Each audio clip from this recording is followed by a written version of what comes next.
All right, so I'm back streaming on this Azure Functions project to do notifications when our PowerShell Live streams come online to various outlets such as Twitter and Discord and Slack, all that goodness.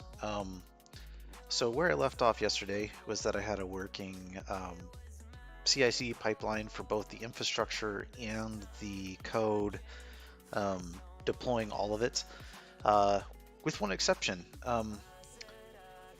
Upon reflection, the queues that are required by the application are not created. So my application would actually fail if I tried to do any of the commands that work with the queue, which is pretty much all of them, because they all either have a queue input or a queue output. So I need to do some work to make the queues part of the CI/CD pipeline. Um, and that's going to be a little bit interesting because there's really no good automation for this. So I did some research, and there isn't a way to uh, use ARM template to deploy queues. Um, that's not possible.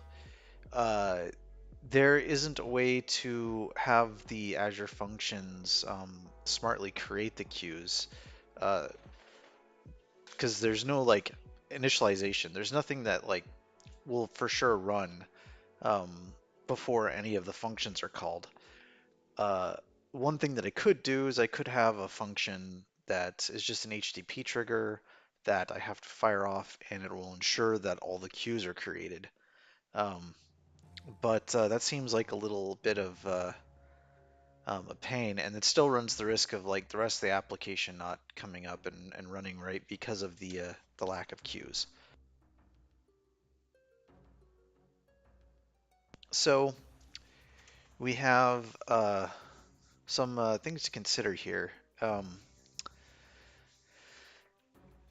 as to how we approach this. There was a joking comment from Thomas Rayner about just use Terraform, and I've half considered it because with Terraform I could create the application and the queues all as one thing, and then do the application deployment afterwards.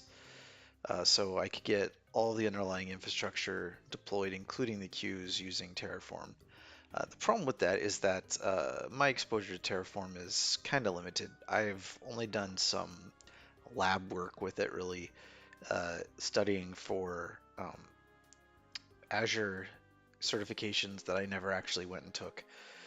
Uh, but that there's going to be uh, a learning curve for me to pick up, and just looking at how I could make some of my existing things work in Terraform showed that it'd be a pretty significant amount of time. It might be worth it for a fun side project, but I really want to get this working. So I'm left with some unfortunate options there. Uh, I was hoping that there would be some kind of Azure DevOps task to deploy queues or create queues.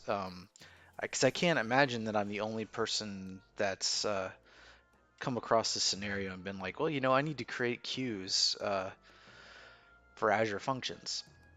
If this was a normal like app service that's .NET app uh, website, MVC or whatever, the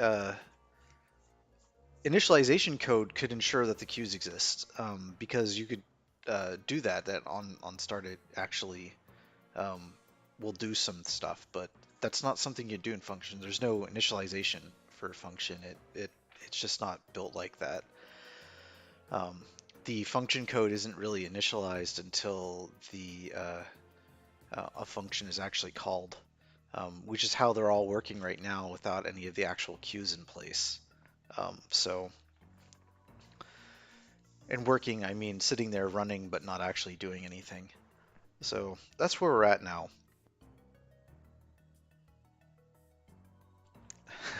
Hi, Thomas. So, uh, there weren't any Azure DevOps extensions to do this. If there were, it's a buried feature that's not easy to find. But I dug through the marketplace and I couldn't find anything. So that's pretty sad. I found some that could create tables, but not queues. And uh, that means that we've got really one solid option here that I'm probably going to roll with, and that would be using some PowerShell to deploy the queues. So basically, what I need to do is I need to have a task that runs in between the um, infrastructure deployment and the application deployment to deploy the queues. So I'm going to have to add that in my release pipeline. And I'm going to have some way to define these queues. So I figure the easiest way is just more JSON because who doesn't love JSON? So uh, go ahead and close out this welcome message here and get started here. You can see I was really tempted to do Terraform. I installed it, and the moment that I got the, you're not as administrator, I was like, you know what? Maybe it's just not this time. Uh, but um, learning Terraform could be a fun thing. And maybe I do that and embarrass myself in front of the whole world learning it through live stream. That might be fun and painful. In any case, I'm going to create a new JSON file here called queues.json.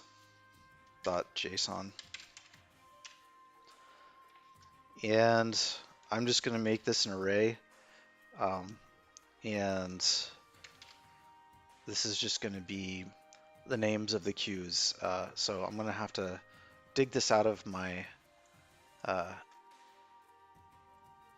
Azure deploy JSON because I actually have that in here.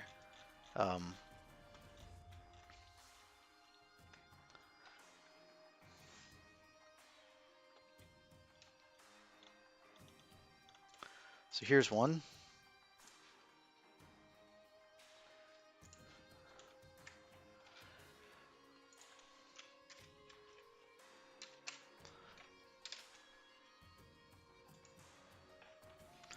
I'm going to open this on the side. That way I can just do this, close this down, give myself some real estate.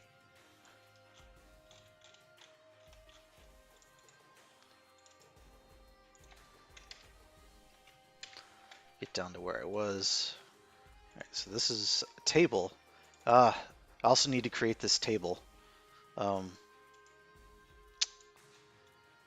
So that means that I'm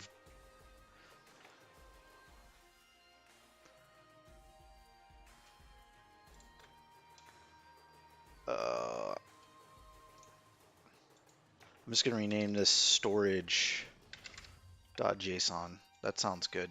And I'm going to create, instead of an array, an object that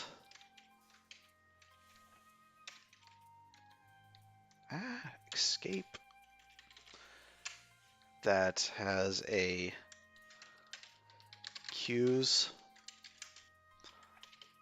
and a what's wrong with that? That's totally fine.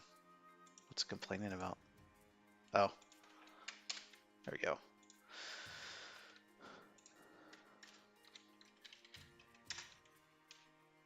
Queues and tables.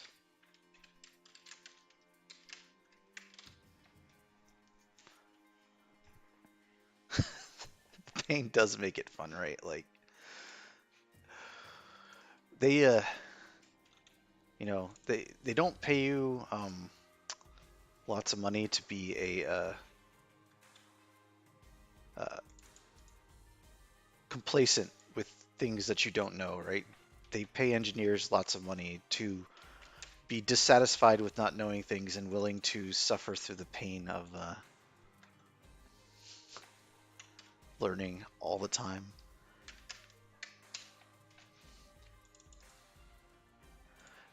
And it's like my favorite thing about the whole learning process is that like you start out when you're starting out your career, it's like, yeah, learning new things is awesome. I'm going to constantly learn things and it's never going to get boring. And then at some point, like, you're like, okay, well, this is like the fifth new thing I've had to learn this week. What can it slow down, please? Like, for just let me have a day or two where I can use the things that I just learned. But no, it never slows down.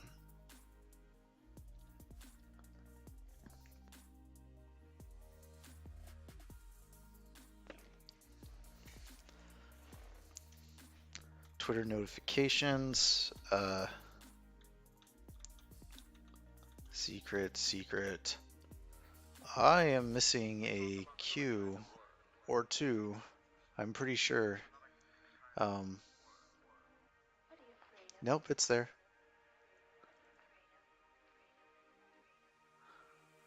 Okay, so let me just verify in my current one that those are all the Qs. That'll be a quick way of doing this.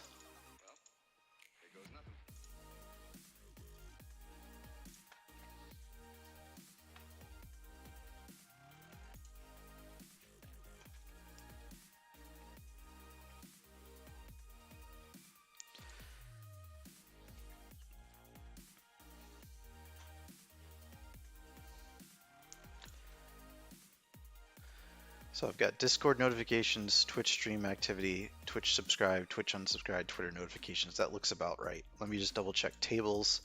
Should be just the one table. All right, we're good there.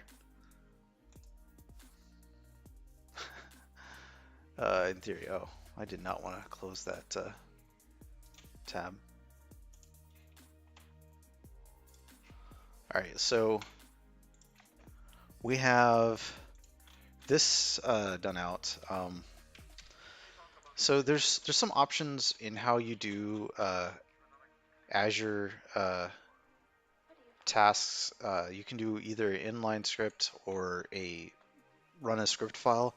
I really prefer to use script files instead of inline scripts in the Azure DevOps tasks, um, just because I want as much code as possible in the repo, um, as opposed to inside the build.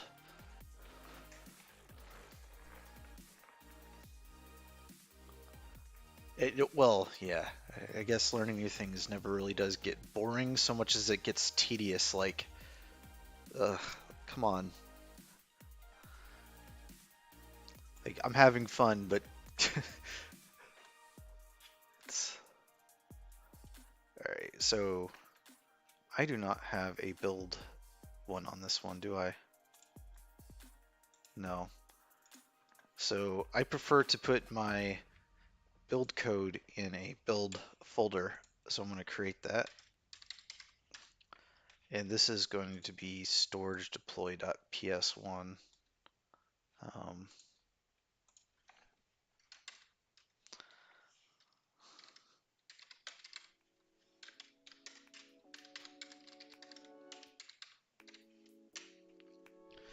so we're actually going to do some PowerShell this time. That's exciting, right? For somebody who's been trying to do a whole bunch for the PowerShell live and streaming all this ARM template in C#. I'm sure everyone's really happy with that.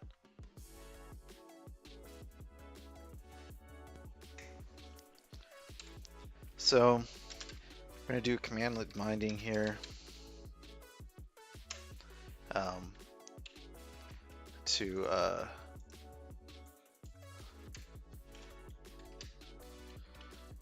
get this party started. I do not think that I'm going to be processing anything, so everything goes in the end block in my estimate. I do need to take a parameter of the storage account, or maybe just the resource group.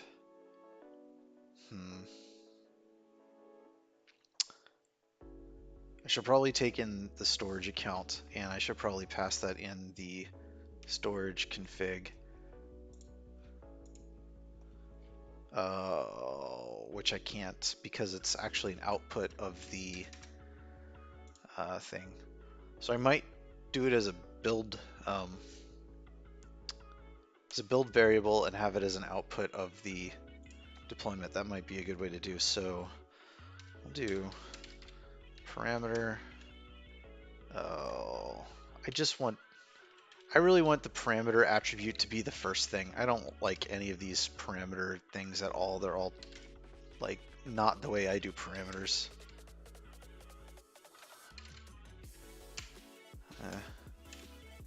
String.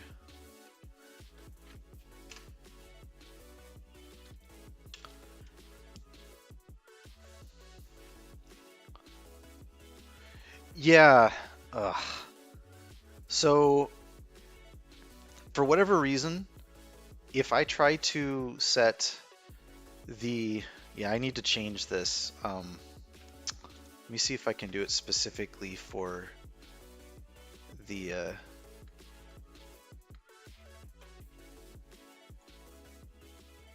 I can do it specifically for PowerShell on this one, because the when I was trying to do 2 spaces on this, I kept on getting like all kinds of craziness. It wouldn't let me do it no matter where I was setting it globally for JSON. I was setting it in the workspace for JSON, and it was like, no, I'm going to do 4 spaces. So I had to change it globally to 2 spaces. So let me adjust that. Yeah, I don't prefer in JSON. I definitely prefer 2 spaces. In uh, PowerShell, 4 is what I would prefer. Let me try. Um,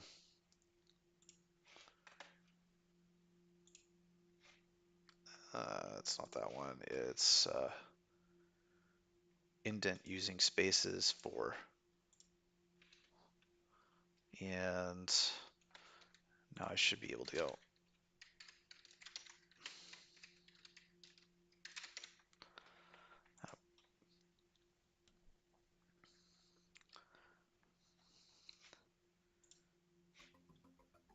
Yeah. See, I have like the language specific settings in the workspace. Hoping that works. Here's the fun thing is like I moved away from that. Now I went back. Is it going to move it back to 2? It is. It's back to 2. So like I can't win. Like I cannot win. There's some bug in VS Code where you switch between tabs and it's like, nah, man, that's the spaces I'm going to use.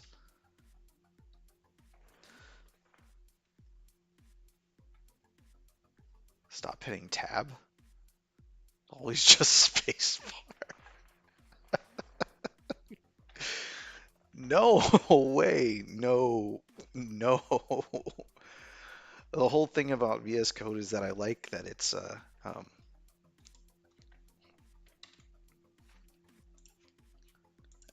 I like that you can press tab and it inserts spaces.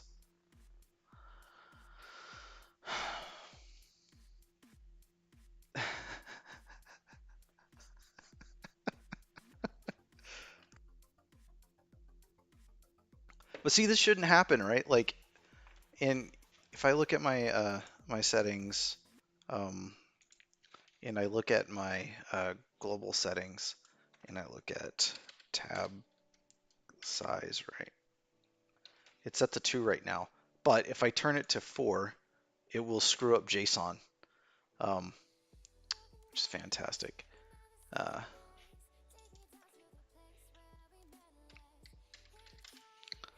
Edit this.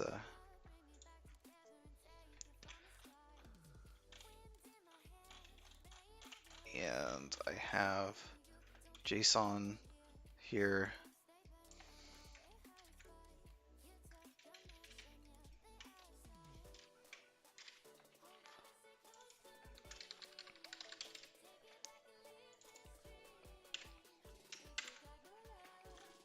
Like, I don't know what it wants from me.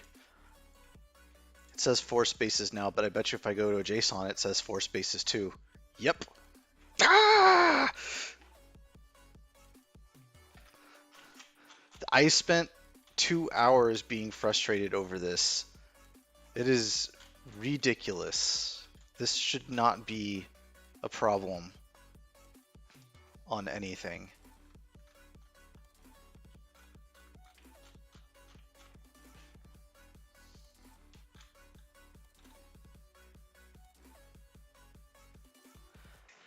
No, like if I reload VS Code, it's not going to change anything. I'll do it for grins, but it's not going to change anything.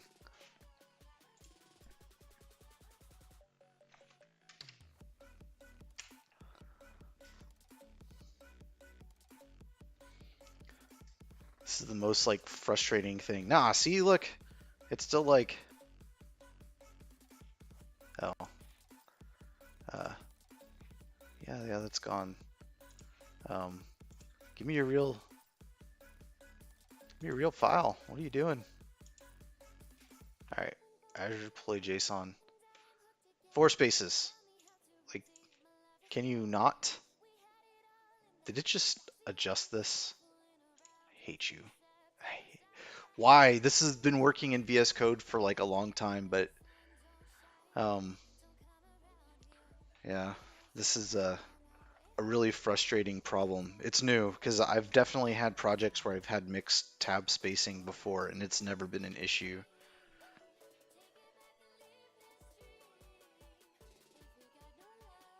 And it mysteriously started shortly after 2 updates ago, so I'm pretty sure that I can trace it back to when it happened. But for now, I can play like musical spacing and try to make that. So for this, I want to name this storage account, and I want to make it equal env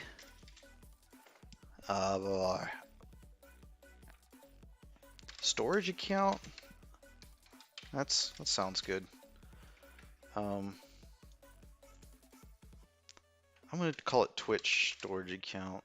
I'm going to leave it storage account. I want to be able to reuse this code and like not hussy it up. I also want a parameter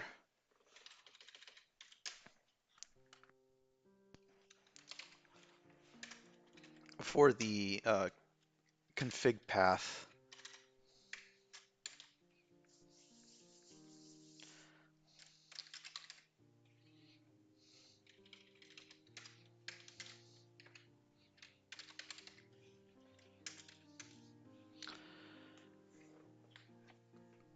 And I use the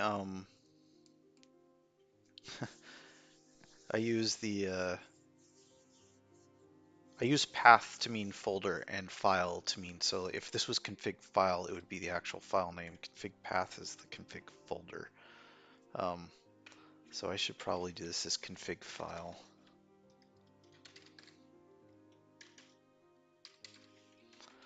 And this is going to be by default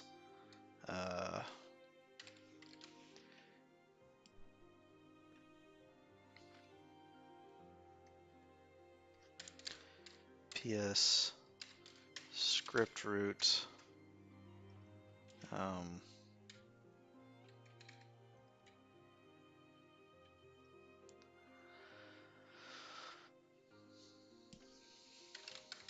resolve path ps script root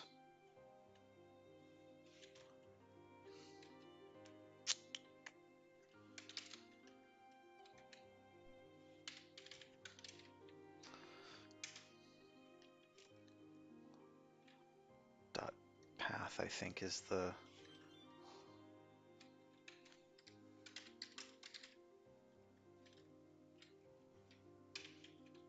it's lowercase c,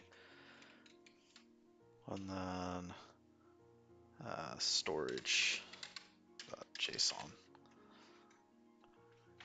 Allow this to be overridden, um, even though we probably won't.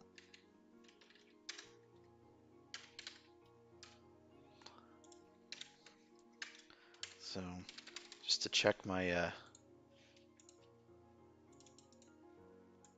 logic here, I'm going to run this.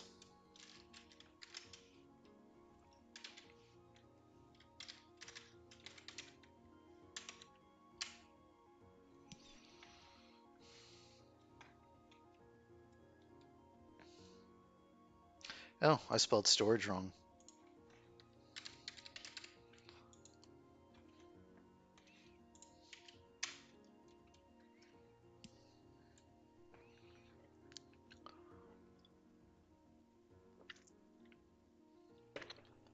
All right, so that works. Now we're going to work on this with the commands. So I have the AZ module installed. The AZ module is, if anyone remembers back to my first couple of live streams, the AZ module is currently not available in Azure DevOps, and I don't want to use my proof of concept extension to do that, so I'm going to just use the Azure RM module in the pipeline, but locally I'm using the AZ account, so that means that I need to do some enabling of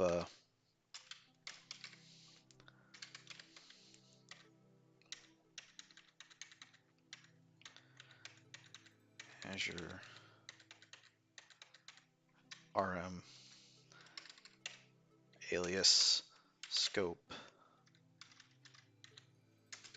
process.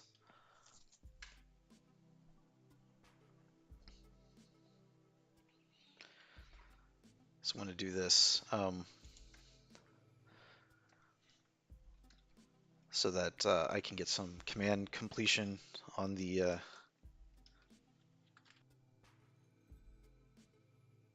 actual Azure RM commands. So first thing we need to do is get the config file in and convert it to JSON. So config equal get content raw path config file convert from JSON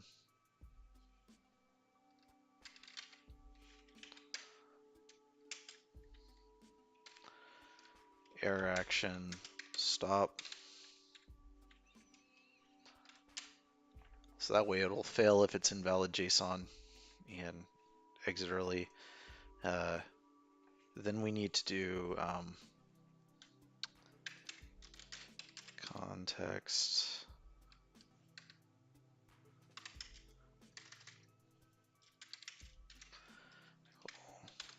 get Azure storage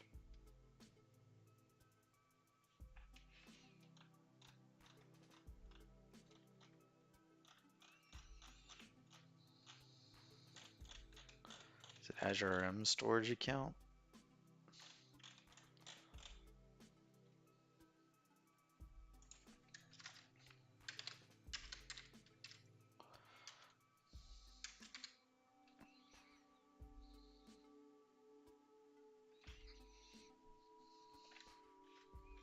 I wonder if name works since it has to be global unique. We'll see. I'm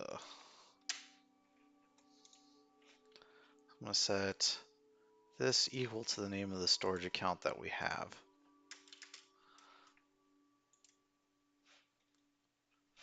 So Firefox, I'm gonna go to my resource groups. This is the one.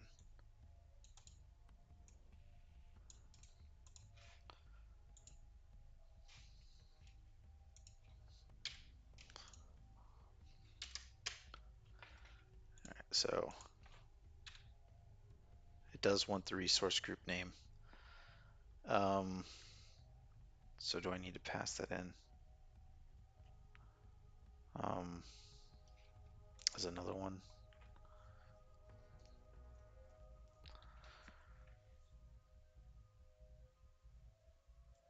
Yeah. So I'm gonna do another parameter here.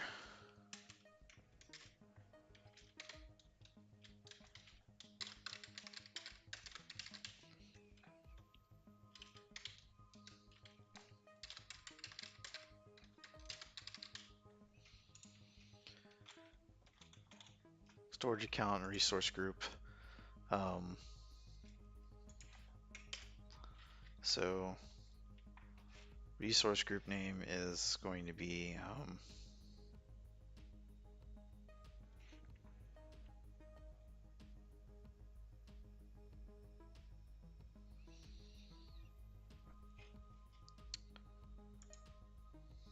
let's see, what is this resource group name again?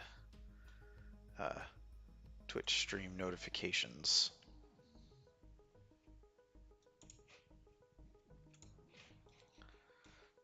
I'm gonna set that.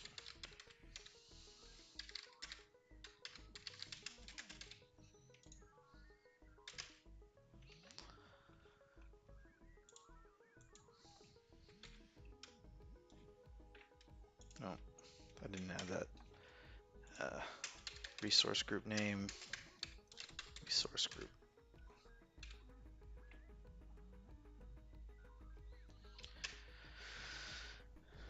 All right, and now we do,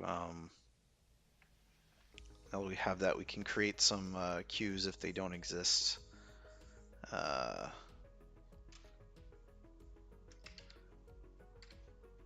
For each, let me also set this to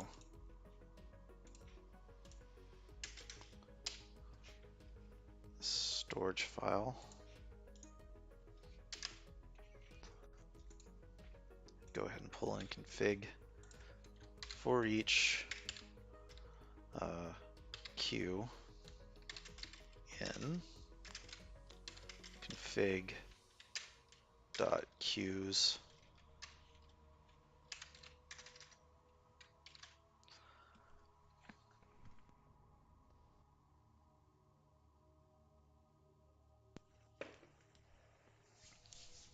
So now we need to create the queue if it doesn't exist. So let me see if the context has the dot context dot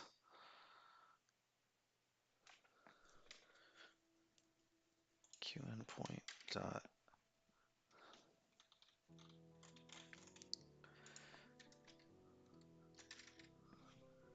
So there are some things that you can do to create them if they don't exist using the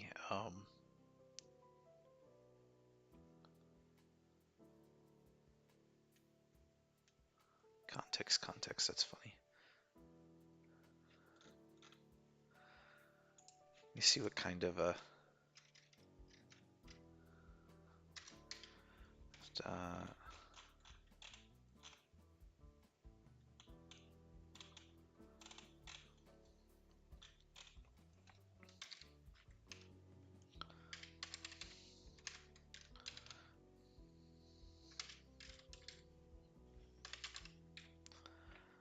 just gonna run that. It's a lazy account storage context. That's funny. Well, anyways,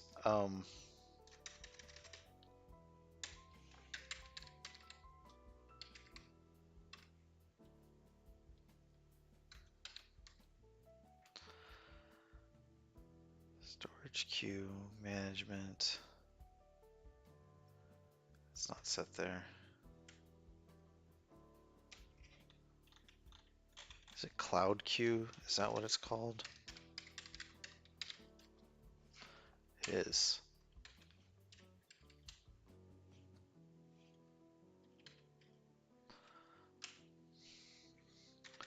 see what the options are on this one. New URI address, Q address.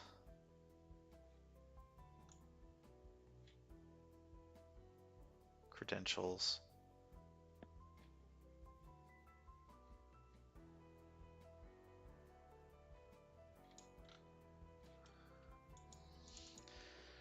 Let me see the best way to do create if not exists.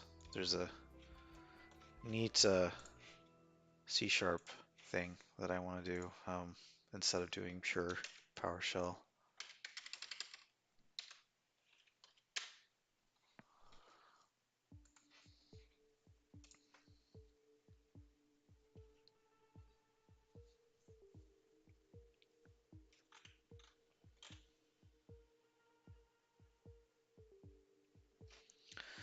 That's not static. That's a instance. So Cloud Q constructors URI.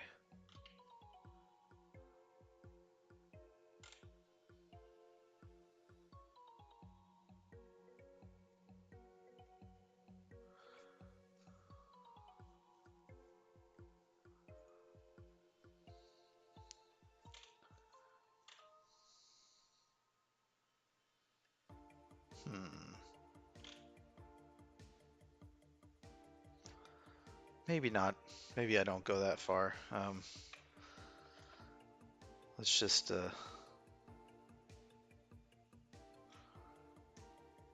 use the commands in PowerShell to do it. I have this open here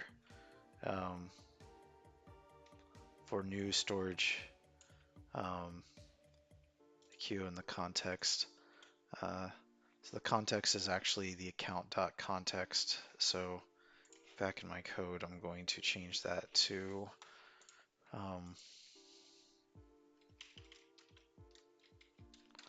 account and then context equal account dot context.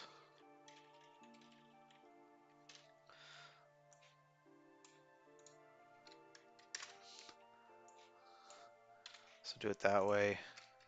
This new Azure storage queue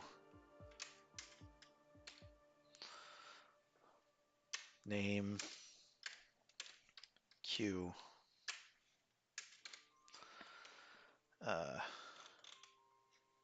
context. Thanks, man. Appreciate it. I'm glad somebody's enjoying these videos.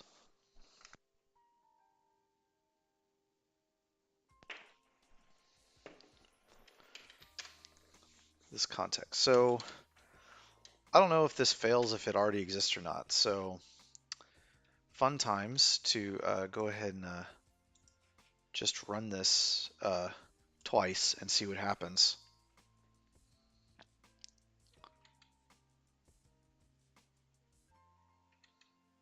And it fails with already exists. So let me look at that error.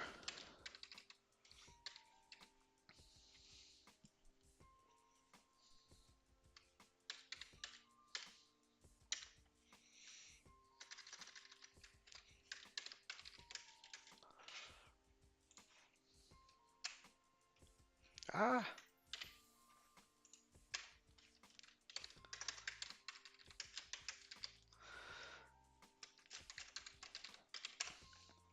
So I like to kind of troubleshoot like this.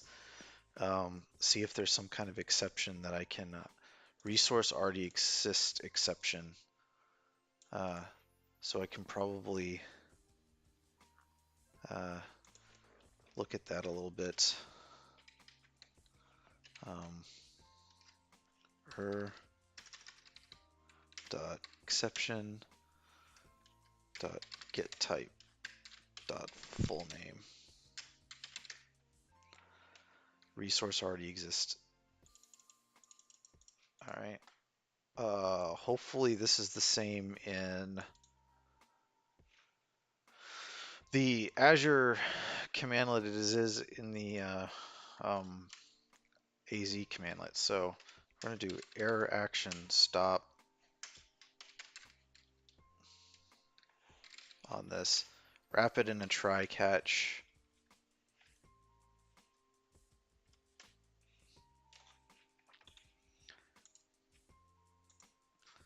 We need more than one catch.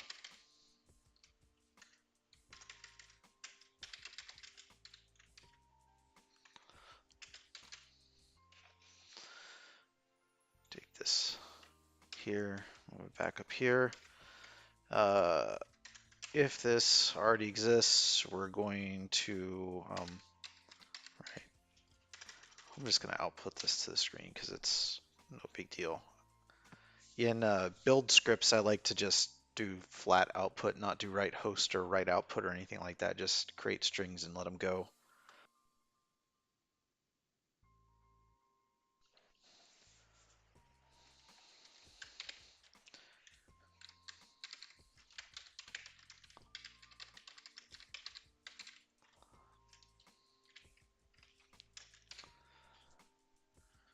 And this should be dash F Q, and this should be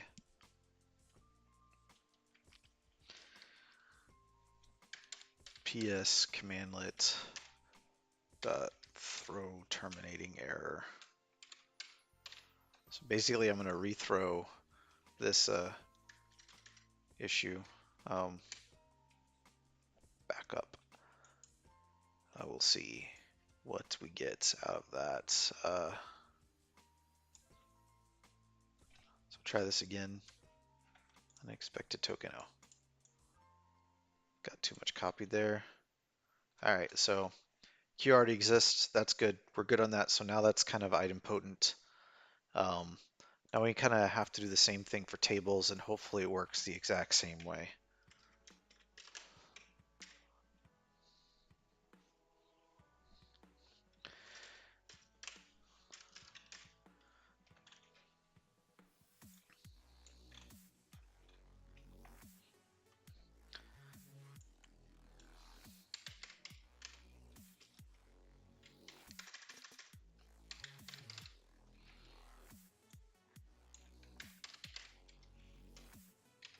Just make sure that there's no,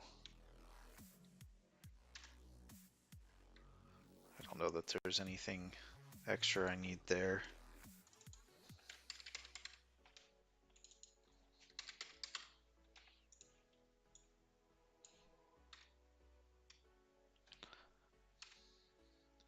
All right. So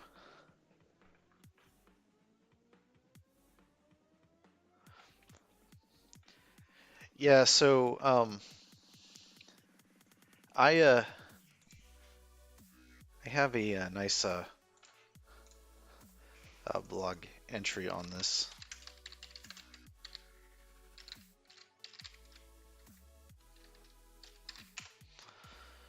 So I have this blog entry called "Let's Kill Write Output." Um, I go into why write output is ridiculous. Don't use it. Um, and write host might be the right thing depending on what you're trying to do. So especially in Azure DevOps, if you're trying to set the build environment, so there's like some VSSO commands. See if I do PowerShell Azure DevOps build variables set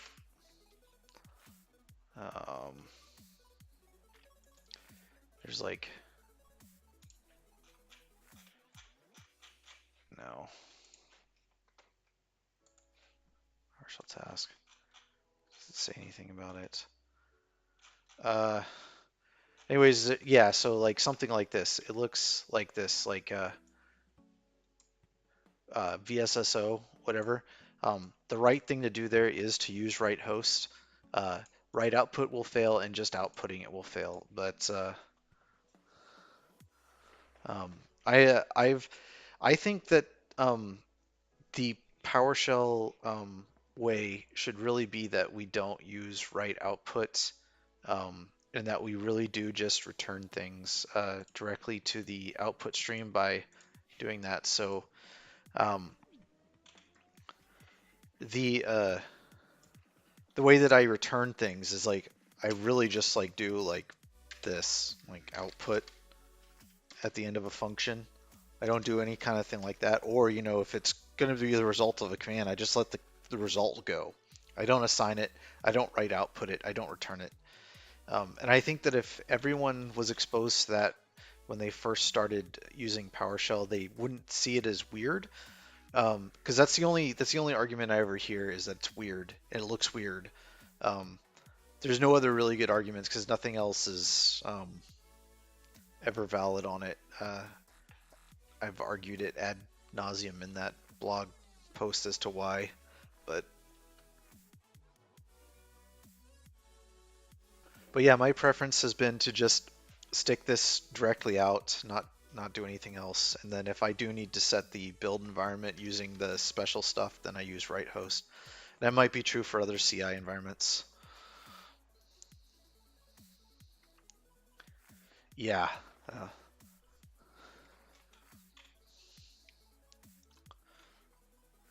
so the other thing that I want to do is I want to get the list of queues that are there and remove them, and get the list of tables that are there and remove them if they are not in my list. So I'm going to get uh, table. I'm going to start with queues. Queue. I'm going to say I'm going to add some more verbosity here.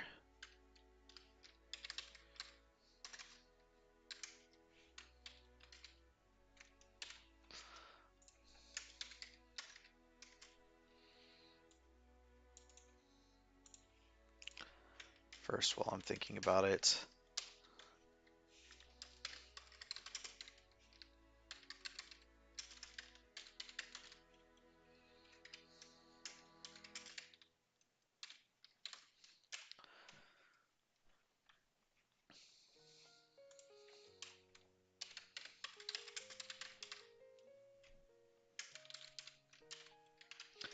I'm also a huge fan of using the format operation on strings as opposed to the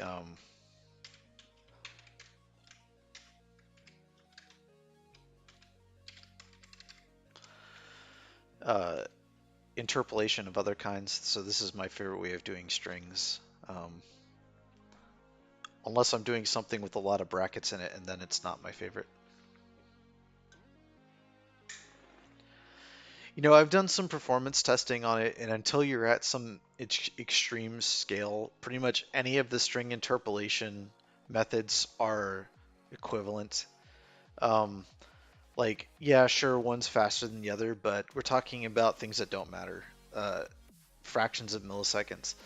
Like, if you're doing some really high scale string operations, then I would even consider using PowerShell because it's kind of chatty with its strings, creates a lot of immutable strings and passes them around. It's crazy, right? So um, I wouldn't even use PowerShell if you're doing something real string intensive.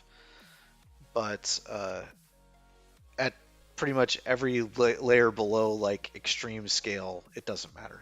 Like they're all going to be about the same.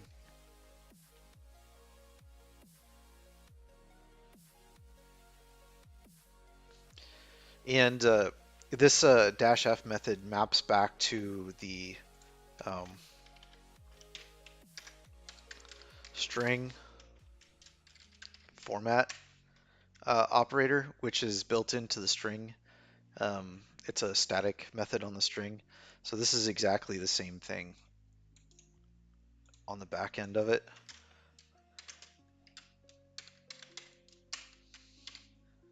And until they added the C sharp ability to do things like it looks like this, it's not going to show up right in PowerShell. Uh, like that was the primary way of doing string interpolation in C sharp. So it's already fairly optimal. So it maps pretty well to a API that's accepted as having decent performance. But yeah, I think that when I tested this out, the fastest way was it was it wasn't double quotes with the variable inside.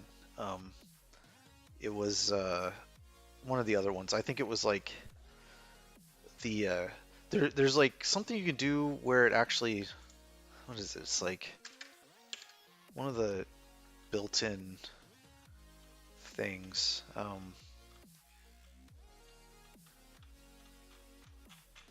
I can't remember at the moment, but there's like a built-in PowerShell thing for expanding strings, and that was actually one of the fastest.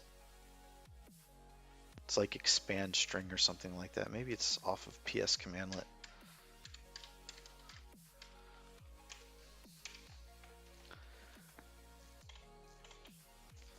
Invoke.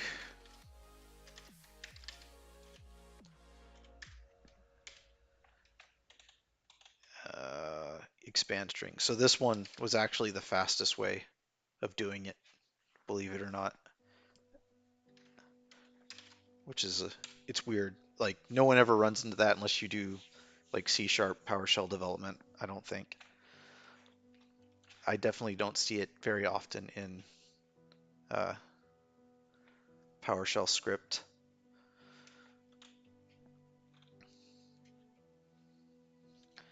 So, anyways, it was a nice distraction. It's one of my favorite topics is PowerShell performance, even though I'm not like a master at it like some other people are. So I need to get a table list, queue list rather.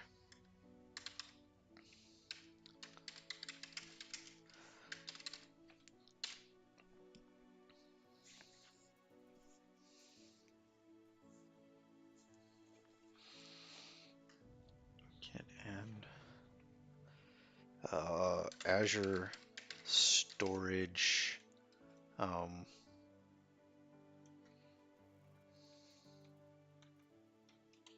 queue. I wonder if that gets all of them. I wonder if I can get just the uh,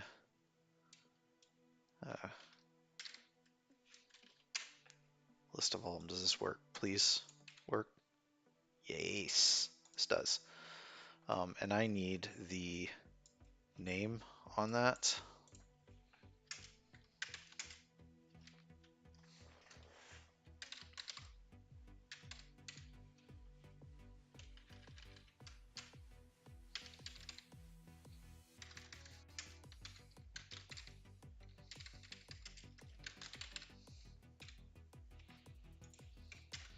Quit trying to load this one, stupid auto thing. Queue list. Expand property. My favorite way of doing this is actually to do this, actually. I like doing this. It's fast, but it's not exactly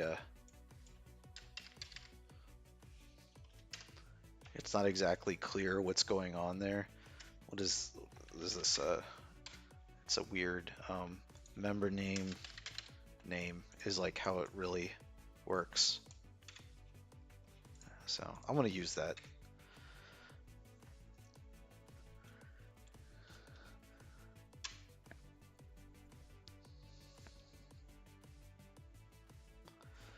So I'm going to do the foo that I saw before using the enumerable.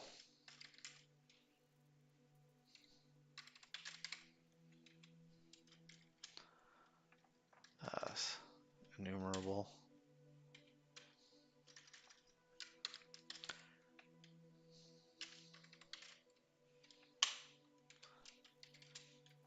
That accept. Um,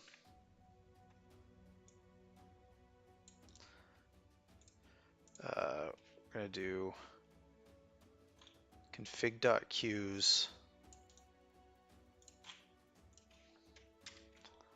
I just control C instead of controlled V. Queue list.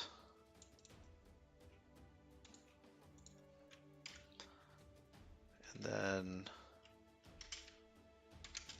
string compare. Actually, I don't need a compare there. They should all be lowercase. In fact, I'm going to enforce lowercase on creating them. It should be fine. I'm not going to worry about it.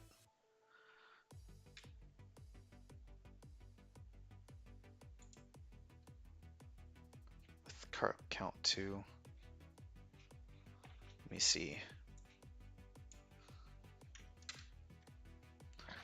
Except I need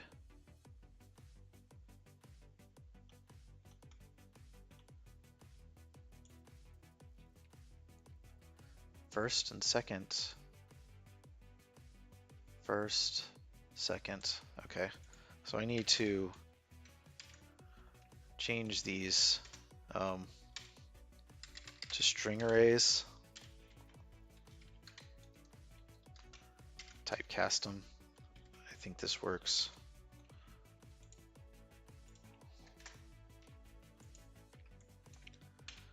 All right. So I'm going to add an extra queue.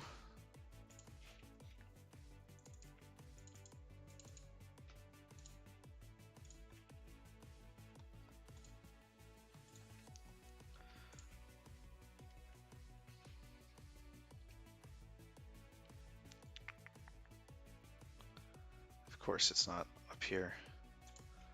That's sad. Storage queues. Add a queue called bad queue. This guy should disappear. So I'm going to do this.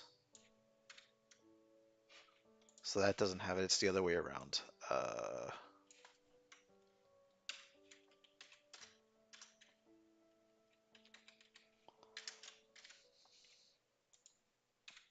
Yeah.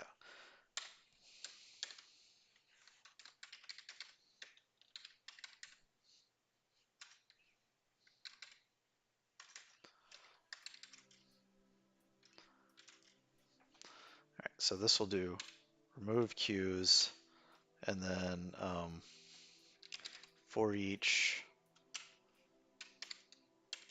queue in remove queues.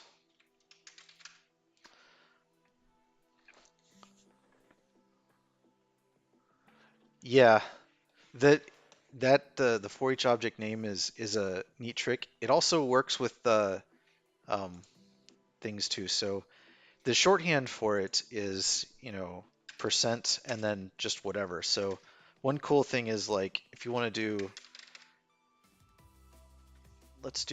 I'm going to pass a type in. It's not going to make a lot of sense, but I'm just going to pass date time into this, and I'm going to do percent to string. It actually would perform the toString operation on it. And if I do like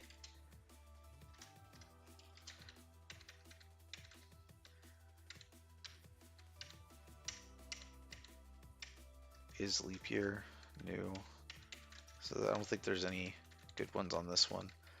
But yeah, you can do all that, and it works on the entire list of things that are passed into it, so you can do any kind of member thing. It's actually like, a trick I picked up from Bruce Payet when he was recommending it to somebody instead of making select object better, like just to start using for each object. And I was like, why not? I guess it's there.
Oh, sorry. I was on mute for whatever reason. Okay. Members only and not methods. It'll work with methods, assuming that it's a member on the object that's being passed and not a static or something like that. So you can perform method operations on them, assuming that there's a whole bunch. Like I think get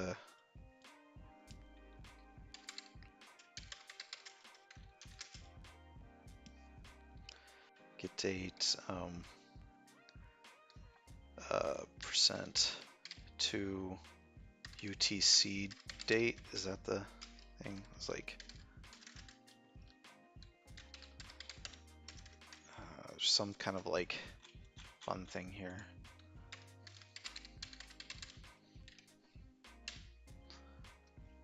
No?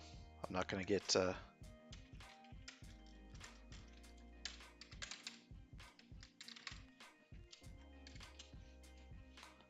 wow, like my tab completion's all shot and not working.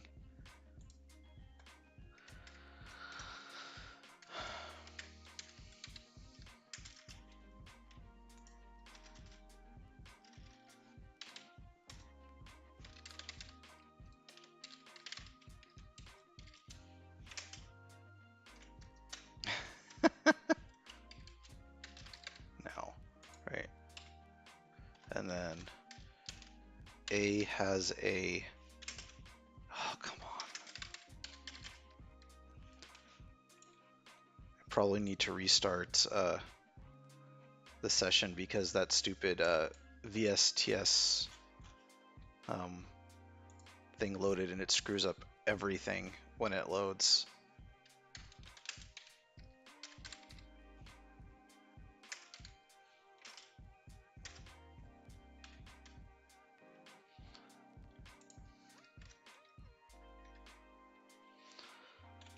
So method,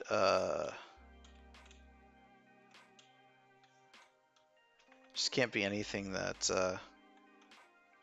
there's like two universal time.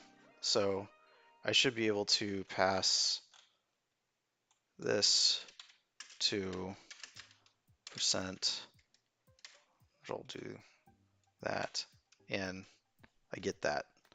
And if I had like an array of these,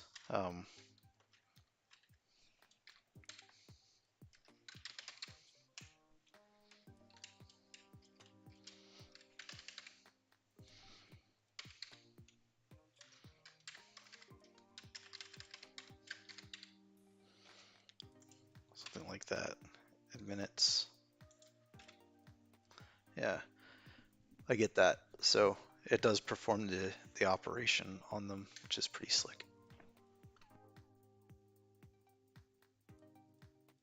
No, I like getting sidetracked because this is actually kind of boring work that I shouldn't have to do because ARM templates. um, totally okay with this. So I need to basically copy paste the same thing for tables.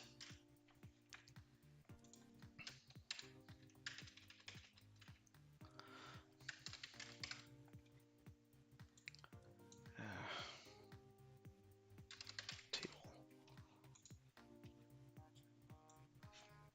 See if this works. It does.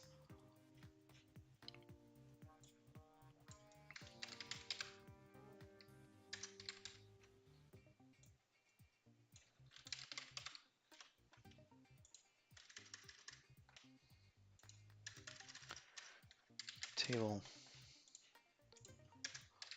Table.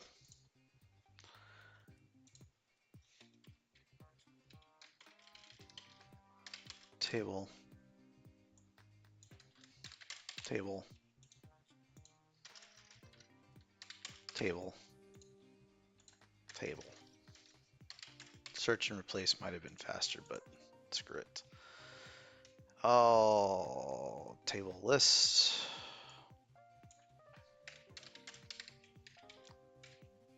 And tables. So this should do nothing. Except that it totally did do something and it shouldn't have.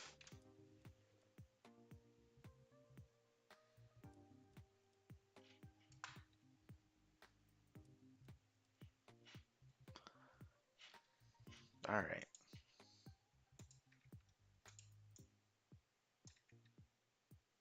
Now I killed off my tables. Oh, good thing I have code to create tables up here.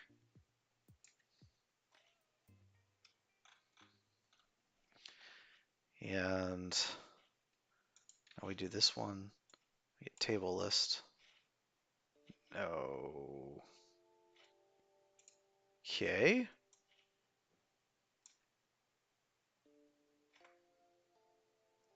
What?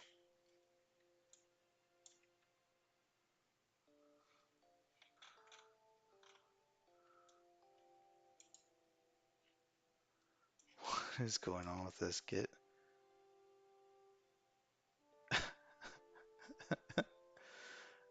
Um, okay.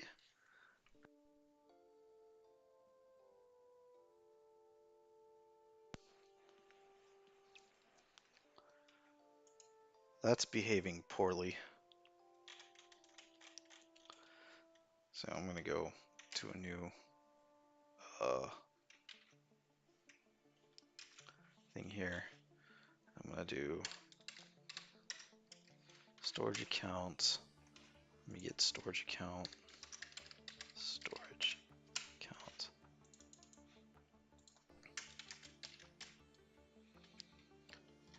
Get a resource group.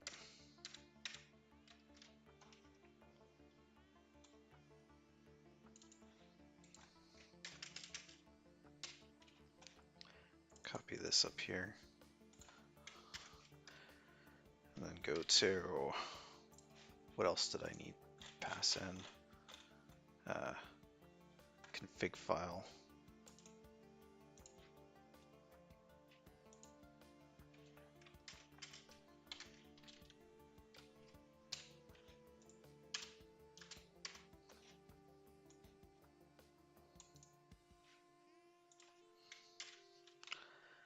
Config file, and then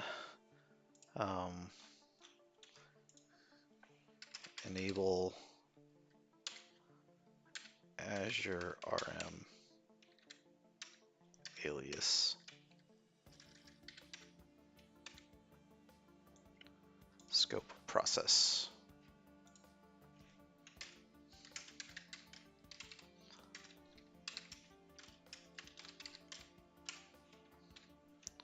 I'm going to restart my session here, run this.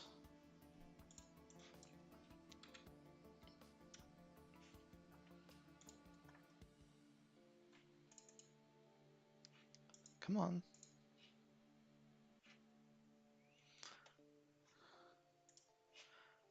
Back over here.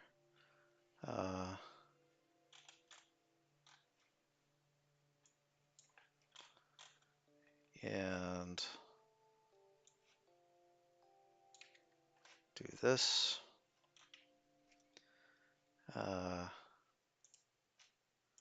Create my queues.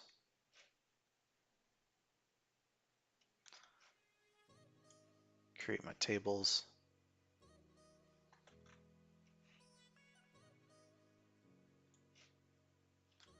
Get my queue list. That looks right. Remove queues. Should be empty. Yep, so that should work. And then this one, showing what? Bad queue and all that.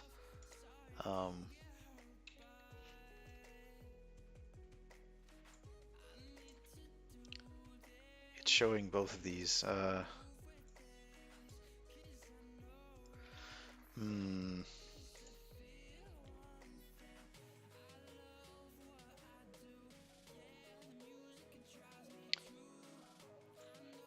It's not.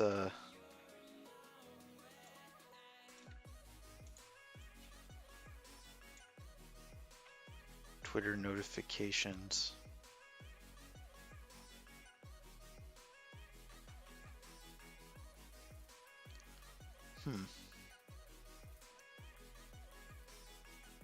Should be Twitch notifications. What is going on with this? That's weird. I've got to have something weird in my logic here.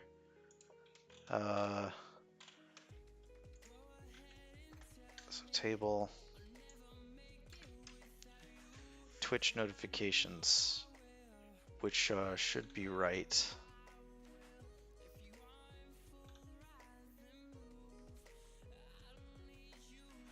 Ah, I've got an errant thing here. Awesome. There we go. Add table. So this should show this. All right. Table, table,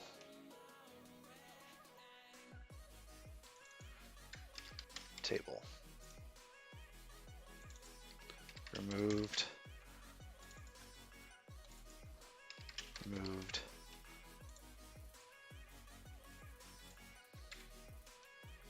All right. Now I should be able to run this again. Should be fine. If I do this, it should show that there's one. Okay, good. Okay. So this is the script with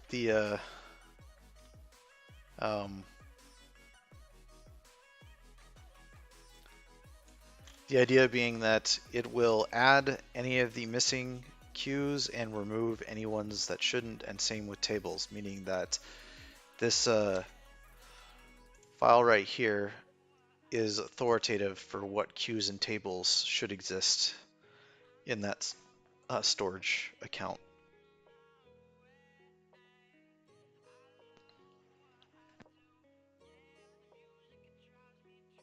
All right, so I'm going to take a quick break and I will be right back.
All right, let's get back to it here. So I've got this done. Um, yeah, so I've got these two files. They are decent. If I look at this, I've got three files. New settings file for this, and that. I'm gonna stage these real quick. Check out master.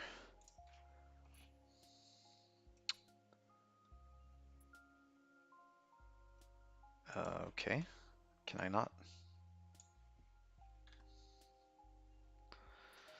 Hmm. That's sad.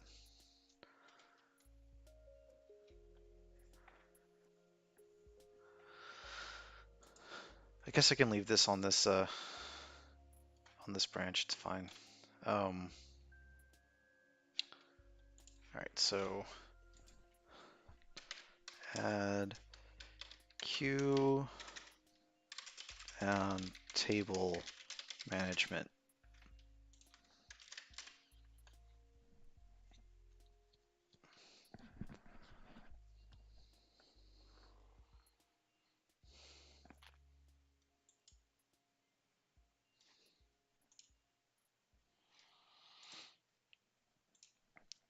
Push this up there.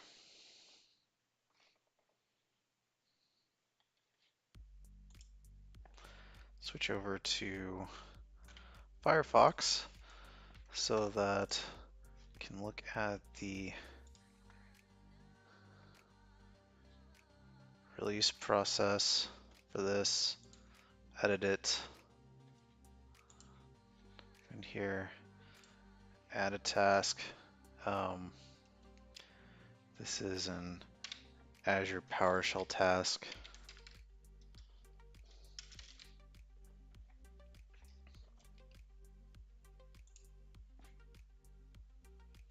This needs to be moved up above this one. Subscription, borrowed sub, script path. Hopefully I can see that in here. Oh, that's right. It's going to be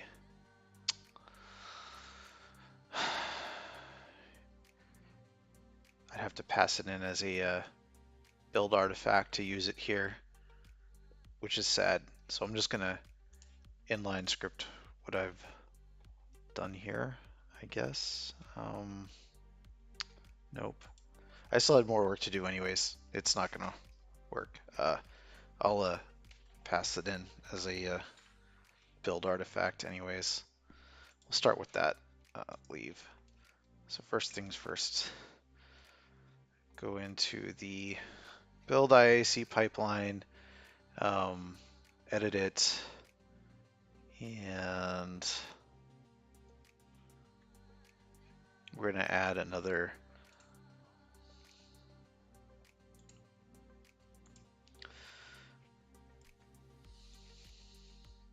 thing here. This is going to be a script called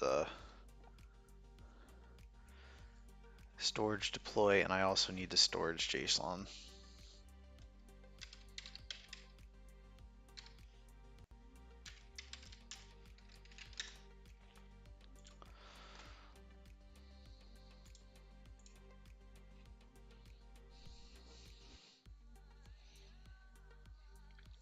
And then one will be the storage deploy JSON. Copy this name here.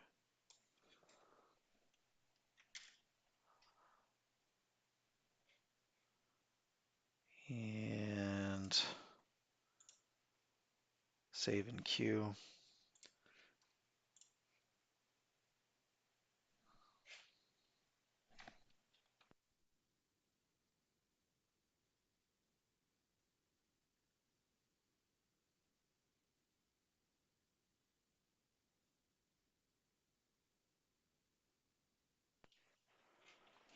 Okay, let's see if this fixes my weird audio issue. There we go.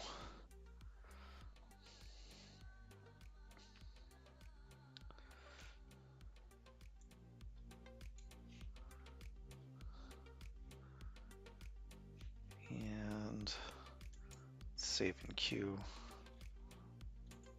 See how this builds. See if it adds the content in there.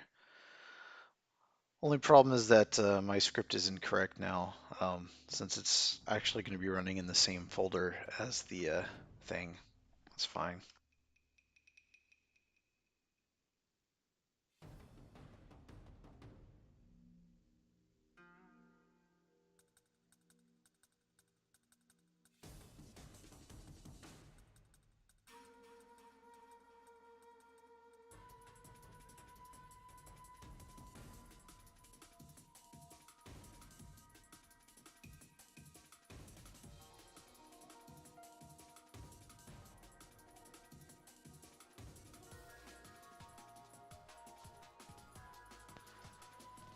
while that's running here, I'm just going to update this config file to use storage JSON because it's going to be in the same folder as the script when it's run in the release process, which is, well, whatever. It's fine.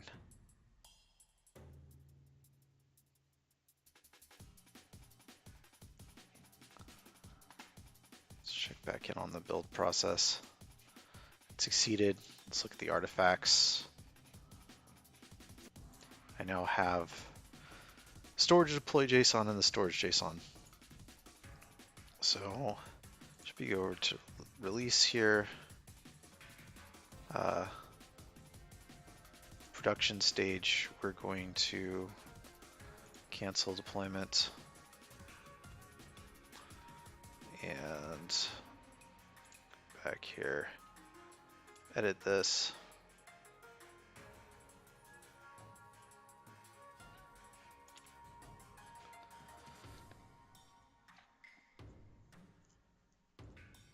Okay, now we can add a PowerShell, Azure PowerShell task.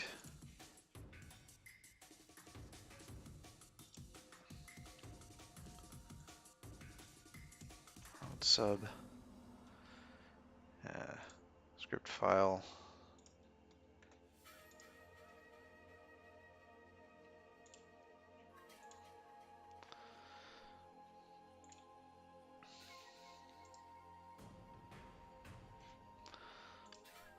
Add some script arguments here.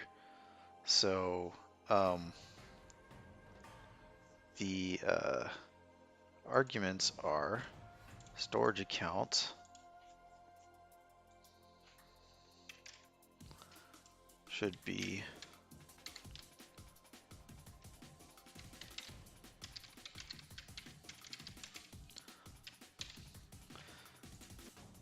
add resource group should be source group.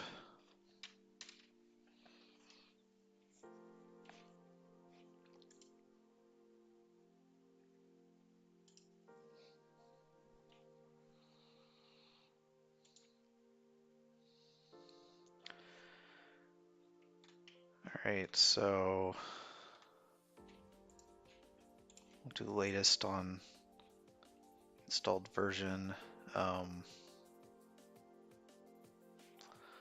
And I'm going to save. This won't work right because what I need to do is I need to set some output variables from this.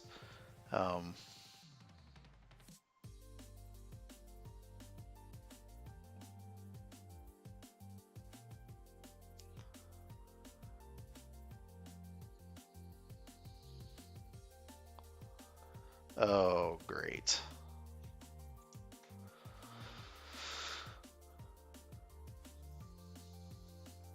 So it looks like what the option is for the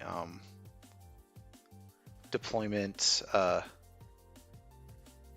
Azure deployment output is that it basically outputs a JSON object with the information. So that's going to be fun to work through. What we do need to do is we need to update the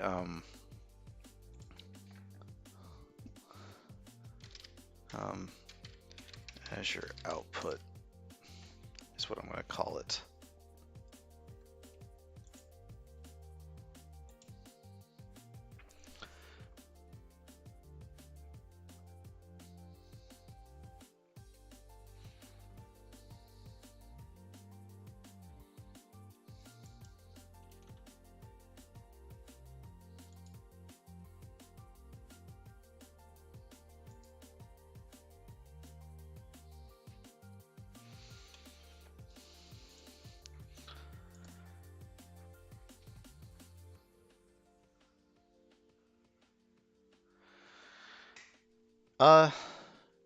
So I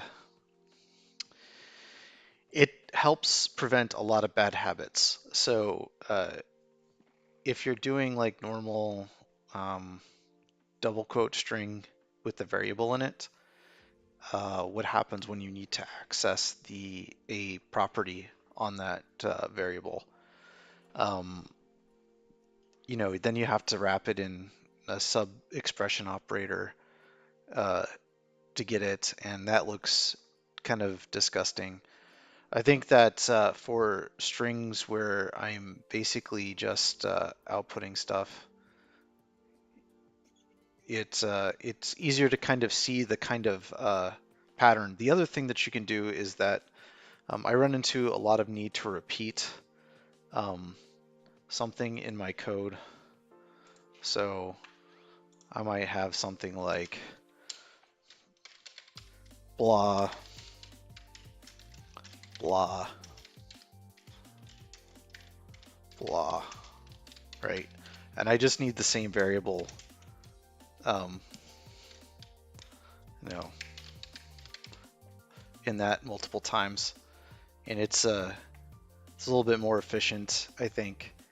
Uh, Also, I make use of formatting commands inside here sometimes to do padding and conversions and all kinds of stuff.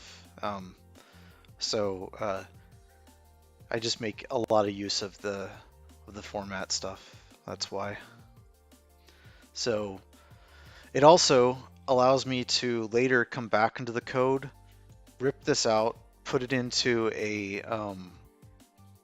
uh, a strings data file, and create wrapper functions to refill those. And then I can also look at globalizing those, so having like Spanish and English and Japanese or whatever, and automatically, um, putting it the right context or whatever. I can't remember the word. Which you can't do very easily if you've got the variables already in there. So that means that, like, in addition to ripping out the strings from the script and moving it out to that, you have to also alter those strings. So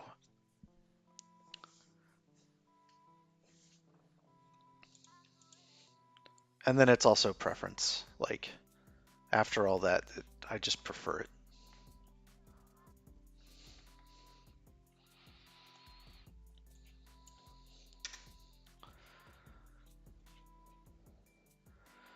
All right, so on my Azure deploy JSON, which is now doing 4 spaces instead of 2 because this thing hates me today. No, stop.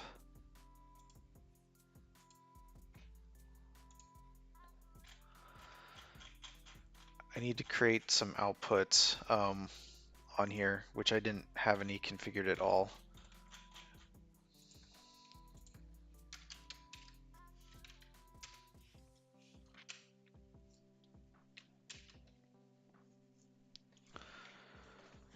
I'm gonna just call this uh,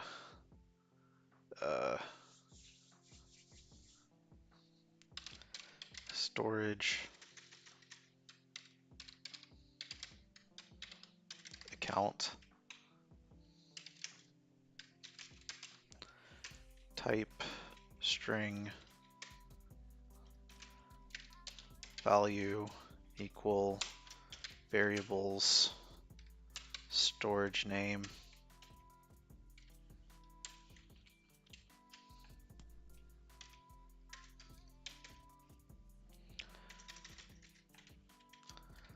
And then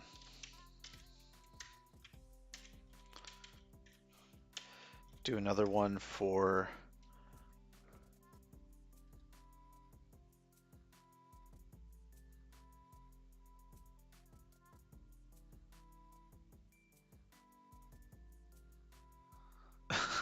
what? I'm not even sure what that means.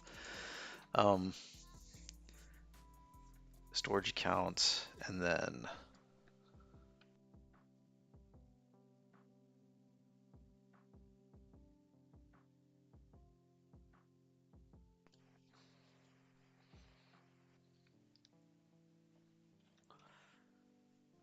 This one is resource group.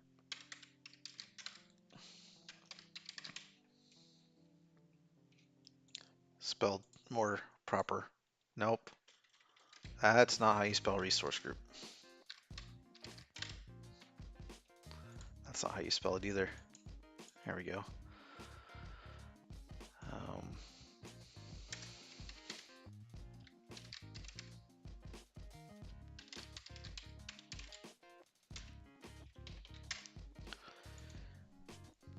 Pass this as output here.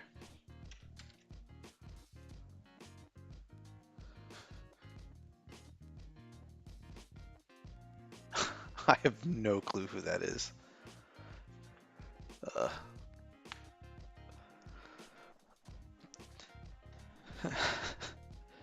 I'm not down. I don't. Is this a kind of music? Is Jason Derulo?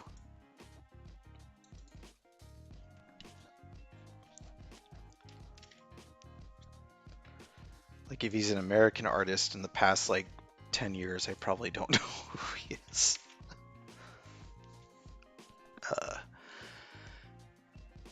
All right, so that means on this we have to do something different and just do Azure output.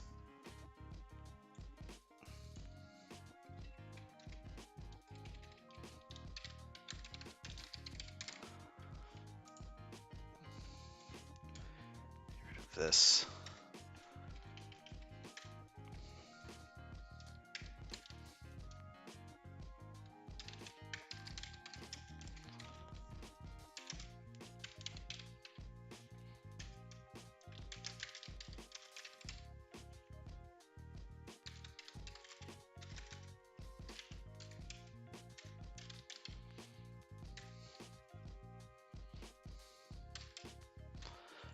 Wow, I'm like, can't even spell a command that I've done some serious work on. That's sad, right? Get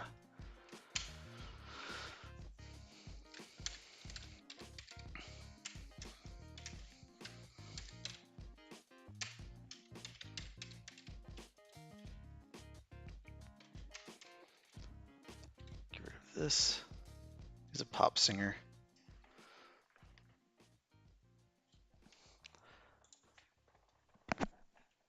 I don't listen to much American pop. If they were like J-pop or K-pop, maybe I would recognize them.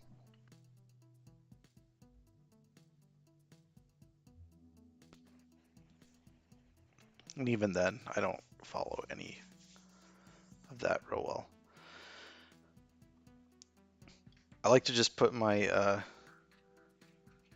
Spotify on random and like just listen to whatever. So.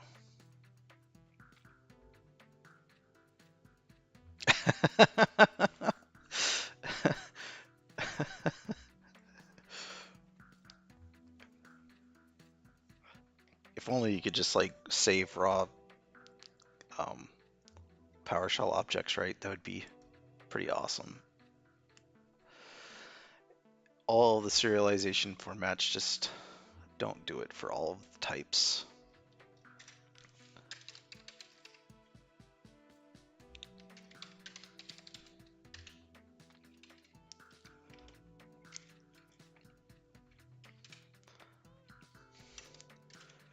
All right.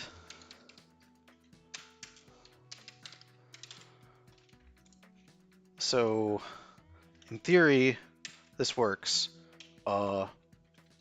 I'm going to output this just so I can see what it looks like in case it's no buenos. And I definitely misspelled output, which is phenomenal.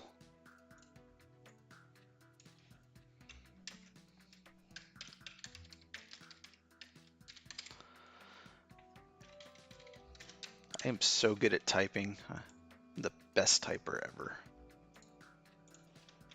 In like the Donald Trump kind of way of being the best at things.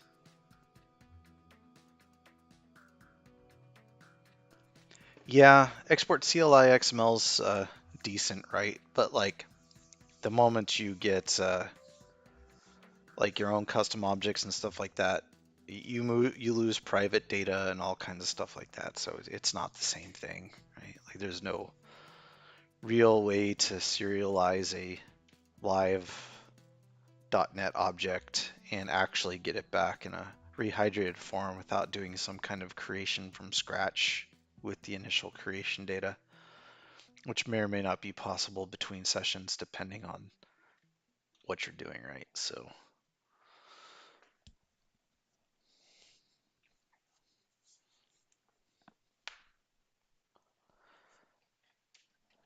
okay, so the idea is that the Azure deploy JSON is going to output the storage account and resource group, um, and the task then in Azure DevOps will put that as Azure output, which I also spelled wrong here. Um, and then I'm going to save this. Okay, go to the next one here. And then in here, in the arguments path, I'm going to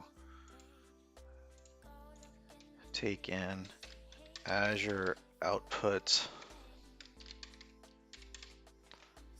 as Azure output. And if my theory is correct, this is going to work. But if not, I'll have to engineer around that problem.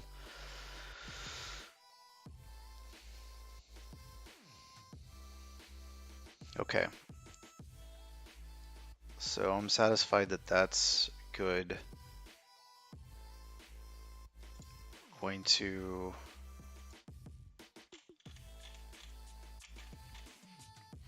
add a little more verbosity here. What did I just do? All right.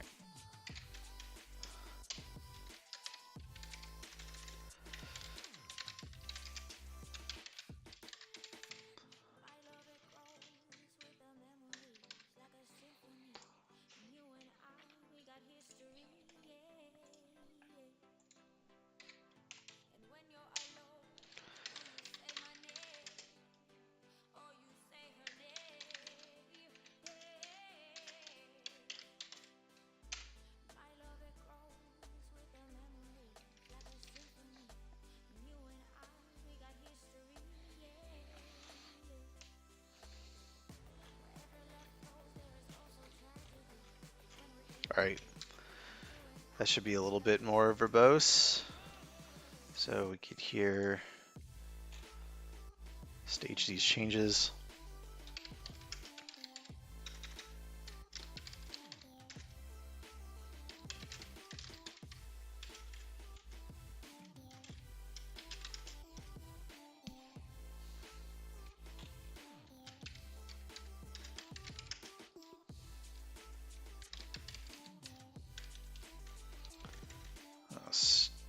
Storage deploy.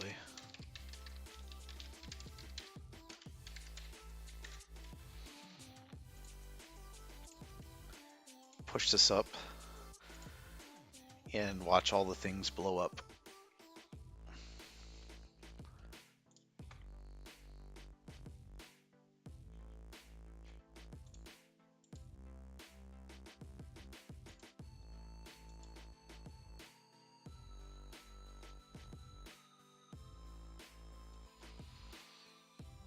Is that not like running?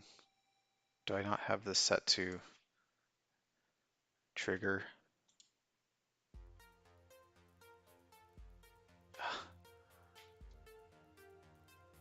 I have this set to the wrong branch for triggering. That's why infrastructure is code.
So many dependencies missing.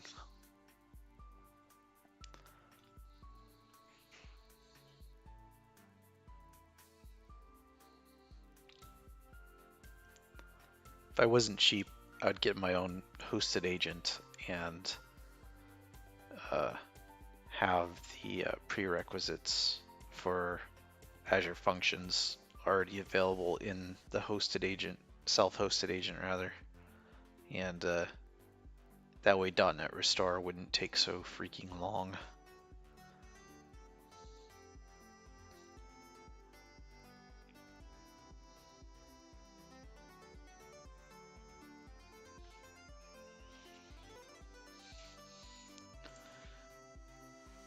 Now we're on to the releases here. This one should be sitting here. No. There we go.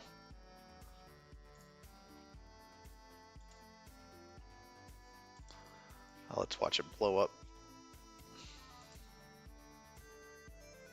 There's no way this works right the first time. Like, no way.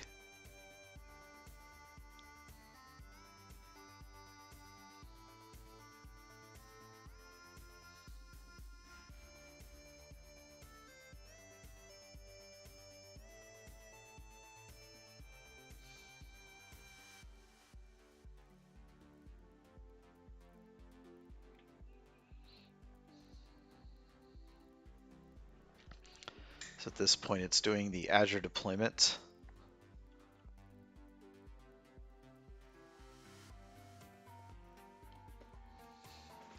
That task name is horrendous. I should fix that.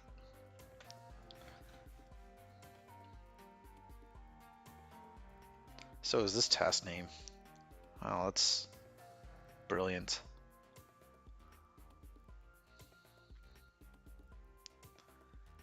Better task names for better logging.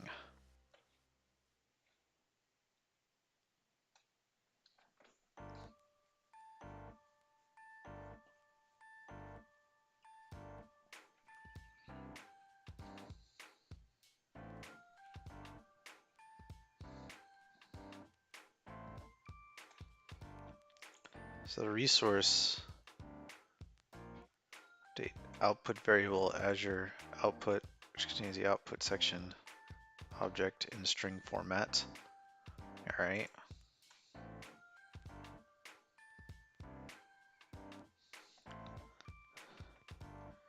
Azure PowerShell tasks have a pretty decently expensive initialization time. If you looked at the code, at the source code, it makes sense why.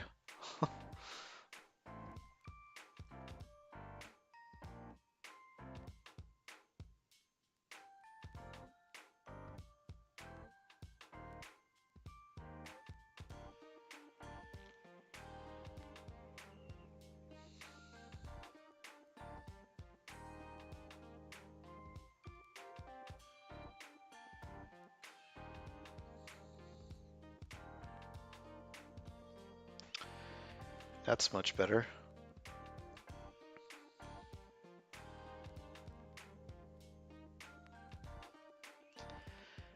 Oh, well, that's disgusting.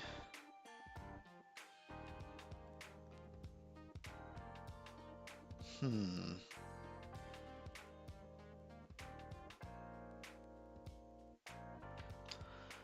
guess I need to wrap that in single quotes. And it looks like I need to also access the value on it.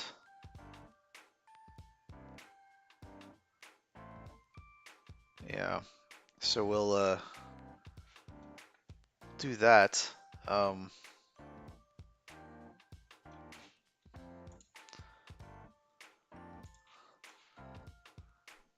Switch back to VS Code here and fix that problem first.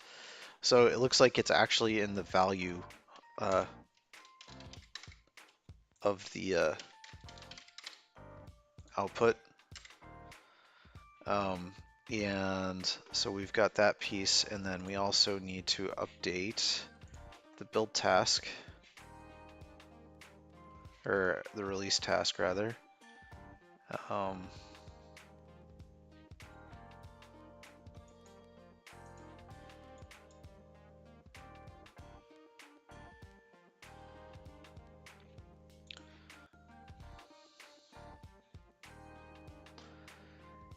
and I'm just going to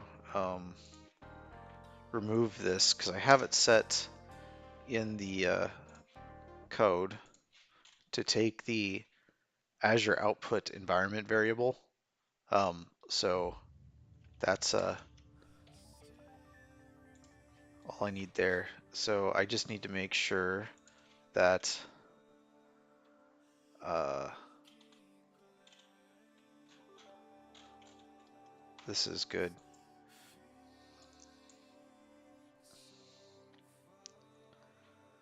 Otherwise, it's trying to pass in that string on the on this on the arguments, and that's just painful. So we'll skip that. Just let it take in the environment variable by default. And we fixed this one here, so we're gonna update this.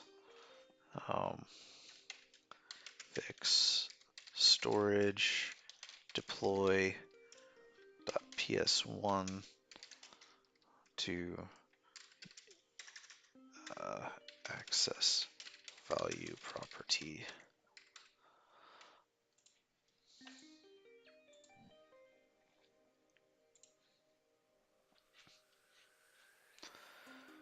So this time a build should be triggered when I uploaded it. Push.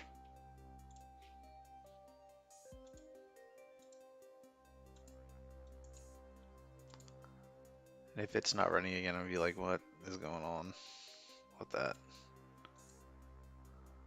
Oh, come on. I thought I fixed that. Great. Edit. Triggers.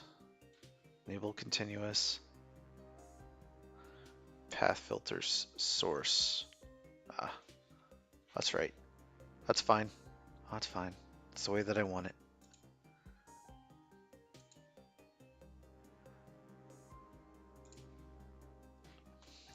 All right. We'll manually queue this one.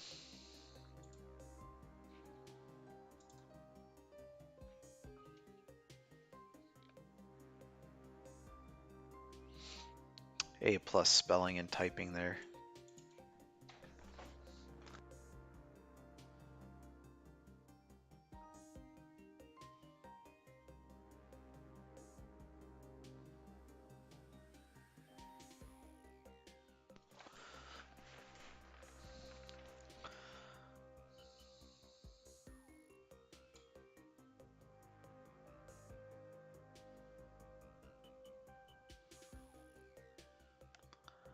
Hmm.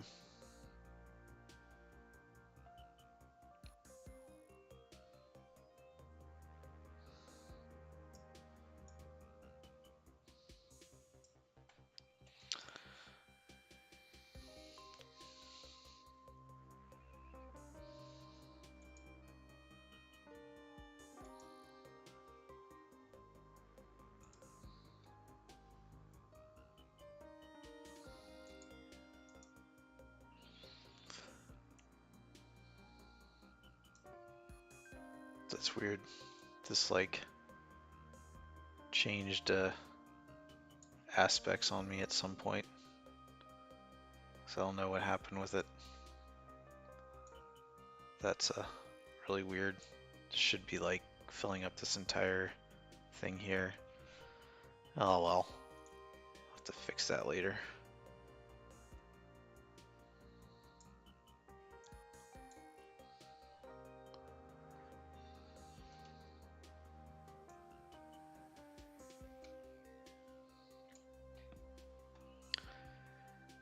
All right.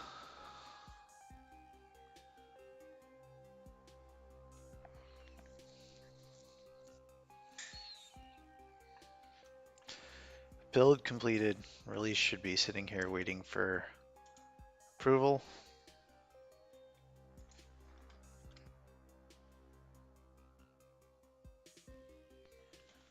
prove this. Watch this. So it definitely blew up the first time we ran it. Let's see if we have any luck with the second time.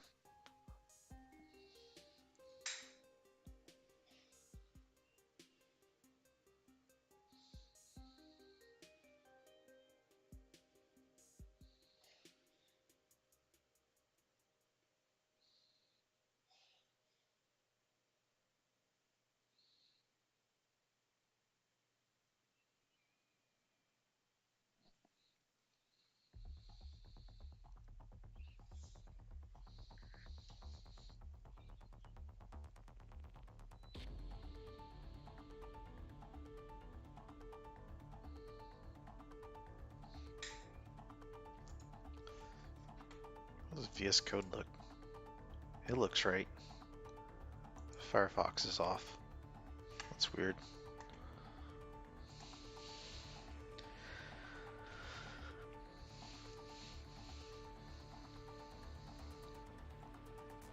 Judging from all the open tabs I have, I probably am overdue for a restart of Firefox.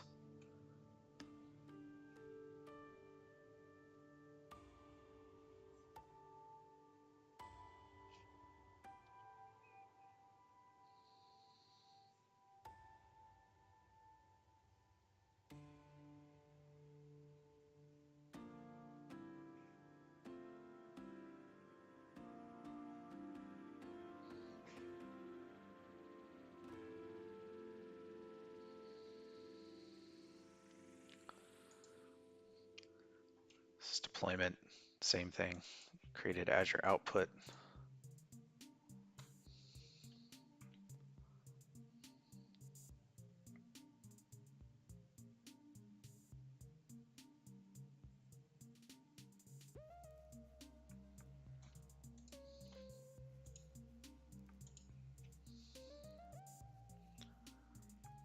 Cannot find path storage JSON because it does not exist. Should. It's in the same, I don't know. What?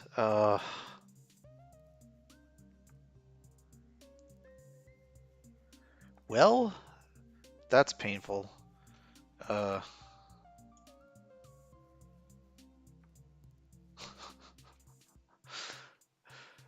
The PS script root is so the Azure PowerShell runs dot sources the inline script, so the PS script root is not what you would expect it to be. It also creates like a temporary script that's outside of where this is actually at, so I can't use that, so I have to actually pass in the config file path constructed to it to fix that. So get around here, edit, jobs and tasks. So luckily we have this like path to the storage. We just need to do this to dash config file, and this is why I always take these as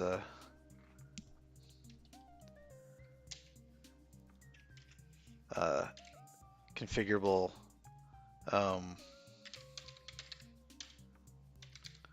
options.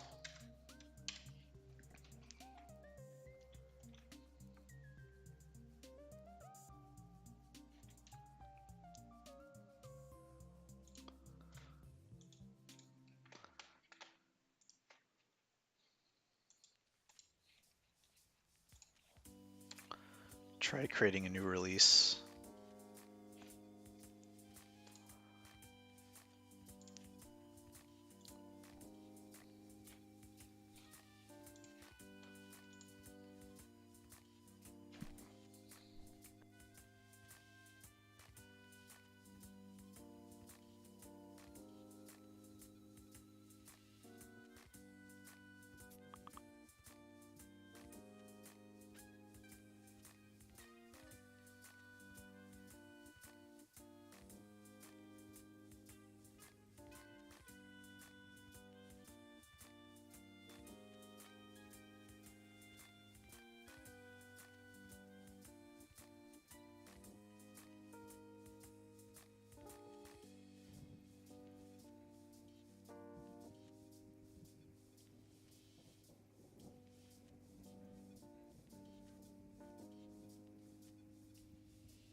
slow deployment.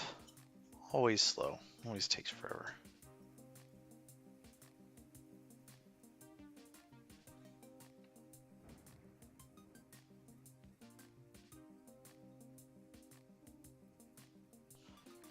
This has to go through its minute-long init process.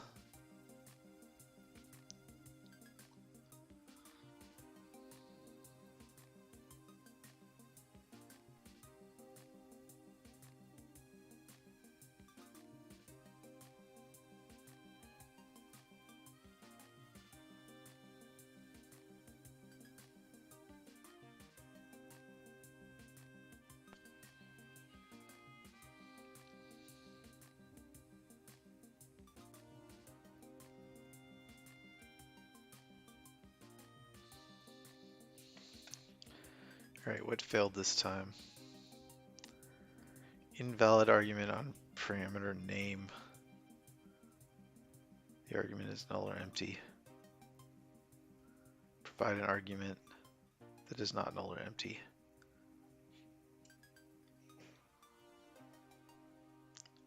Okay. That's going to be on the code here. This let's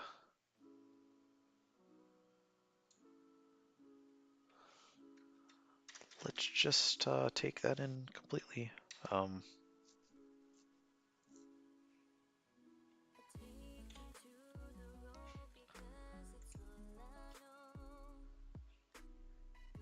Argument on name is null or empty. That's extremely helpful. Like, where did that fail at? Oh, processing storage JSON, so that worked. Azure output has nothing in it.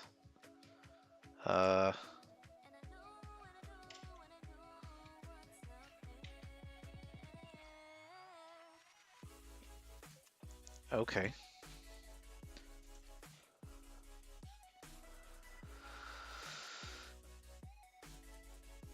Go back here. Edit.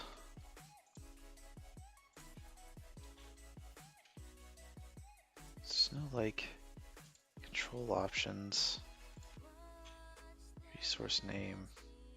It's output. What about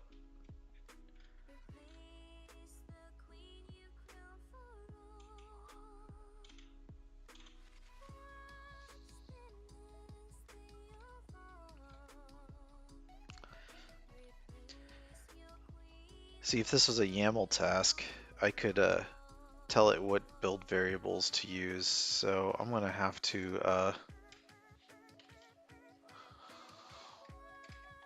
do both. Azure output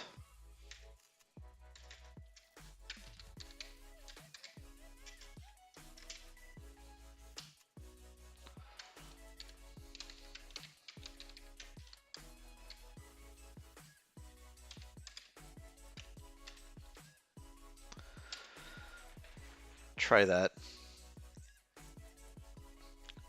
Not optimistic, but we'll try it.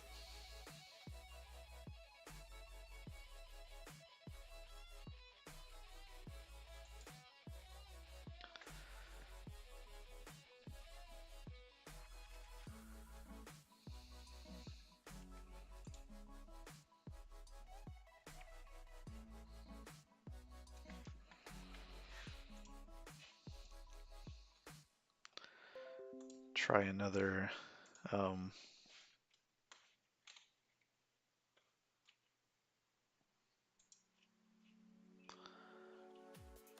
release here.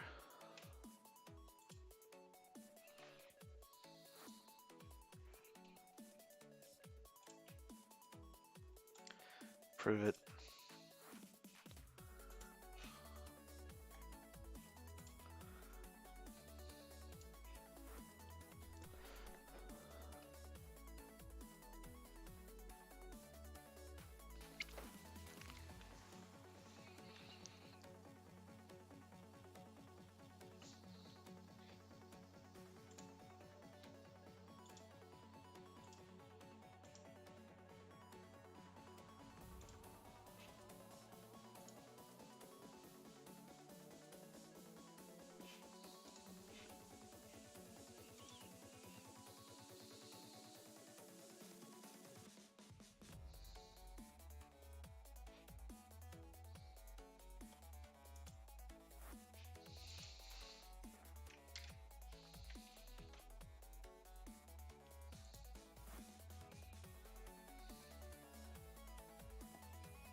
More deployment waiting. It's fantastic.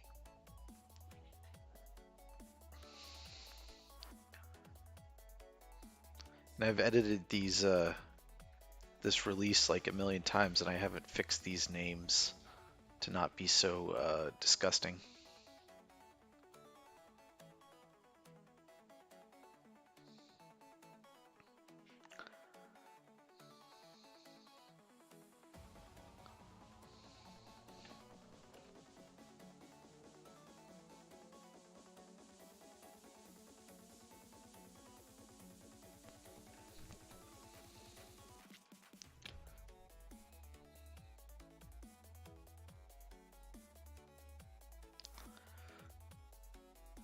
It's still empty.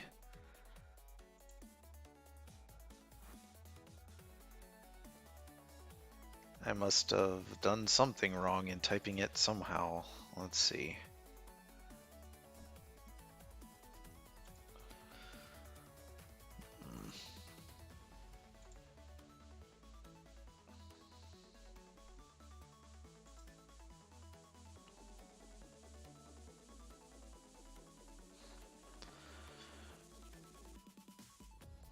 Azure output. Azure output.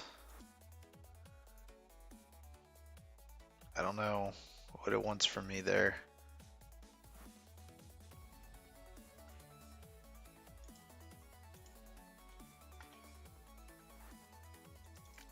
Oh, that's an interesting thing. In the code here, I got ahead of myself and I put AZ output, and I actually need to put Azure output here to see what came in. And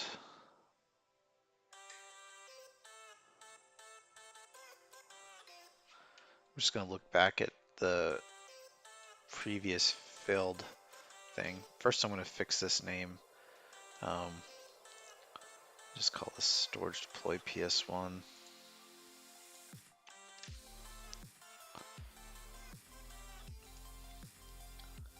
And call this one that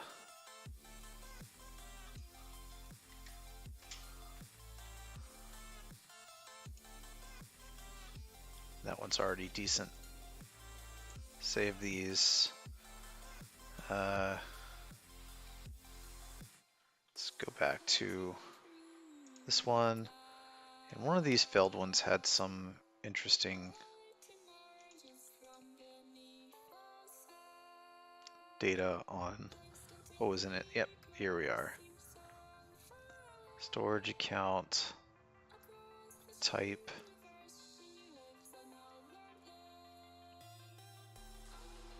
string, value, comma. I'm just looking at the format of this from what I can tell of the thing. I should be right, like looks like it's a object that has storage and resource group as properties that are themselves objects that have value and type, although they're using value lowercase, and this should be case insensitive, but I'm going to do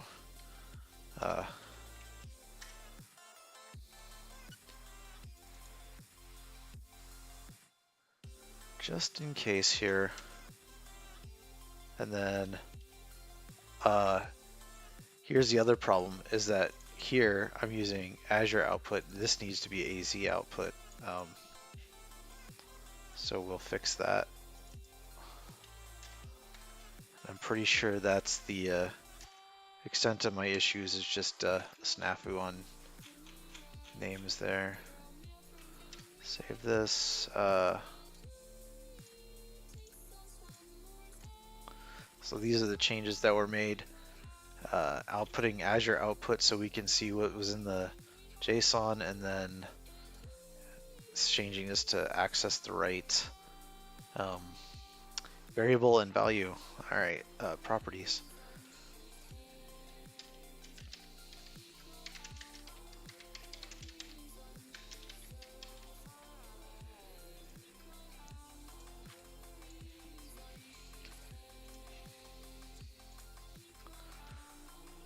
builds.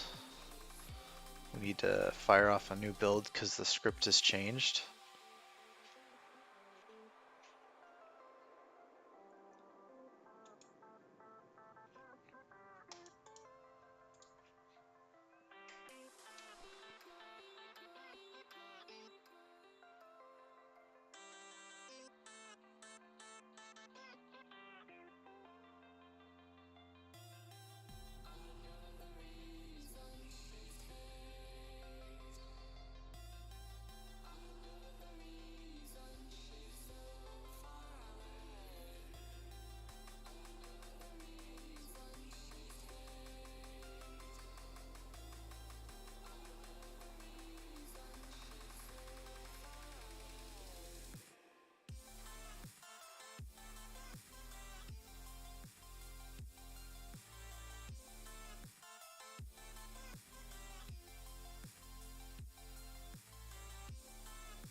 So Tyler had an interesting feature request that's actually been on my radar. Uh, he wants to see a feature where um, Stream and Slack and Twitter get notifications when PowerShell Live uh, members have upcoming events. Um, and that's been kind of on my radar as something to look into uh, because it's kind of an interesting idea uh, so that you can actually schedule the events ahead of time and say what it's going to be about, and people get notified about it in their Twitter and the Discord feeds and Slack, and then everyone can, follow and prepare and all that good stuff. So that's it's a good idea, and it's definitely something that I wanted to do anyways. So we'll add that to the backlog of features to look into for sure.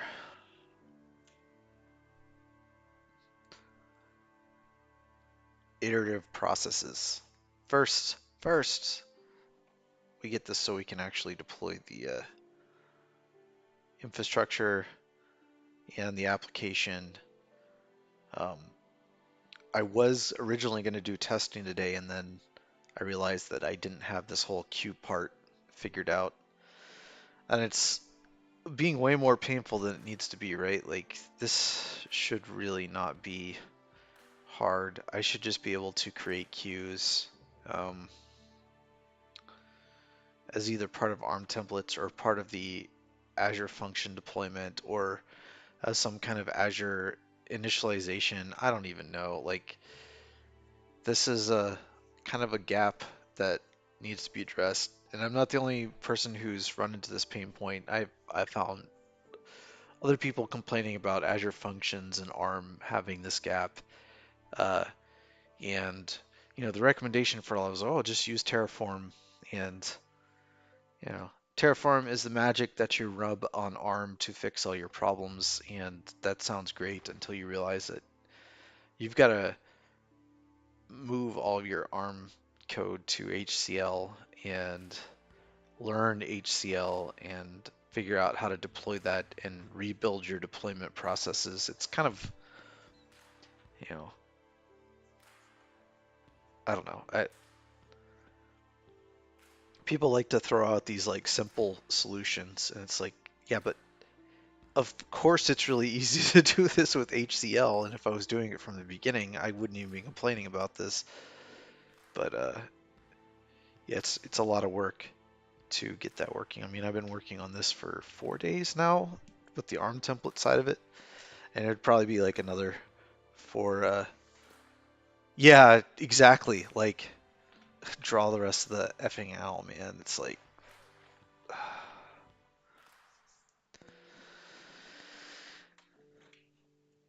I don't know. So, on the same lines of that conversation is people who dismiss programming languages. There we go. That looks right. So, we have the output there, processing, adding queue, Discord notifications, queue already exists, adding table. It didn't remove anything because we're already good. So now it's doing the application deployment piece of it. We'll use the cloud. Great. So set aside about 8 months of architectural review and design um, with a whole bunch of people who don't know what they're talking about, with technologies that they've never used, and opinions based off of blog articles that they've read from people who are uh, probably not even qualified to talk about it. And there you have it. That's your cloud migration path. So this is a son of I error file in use. So this is the exact same problem I have on the other pipeline. Is that every time? So I probably need to have another task in here to stop the app. um, because that's just painful. Like every single time this comes up saying that the file's in use. And there's nothing I can do in the task to force it to plow through. It's like, let's see if I go back here, I do edit.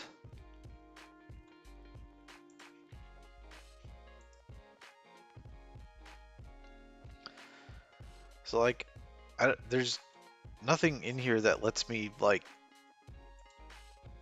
force it that I could see. Take app offline.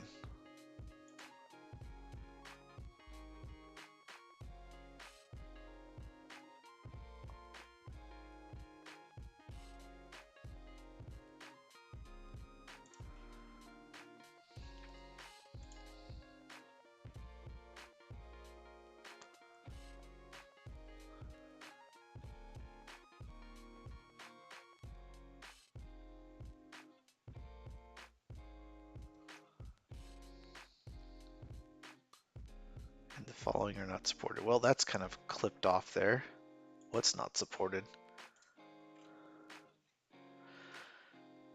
Looks like a good pass in app settings as part of that.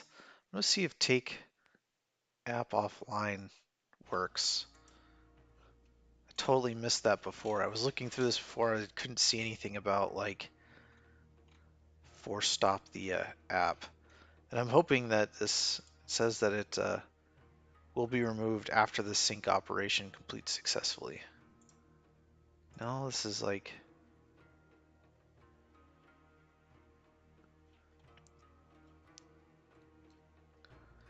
no, that's not going to do what I want at all. Let's try publish using web deploy.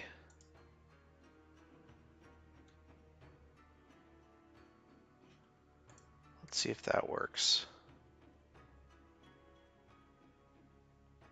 Rename locked files.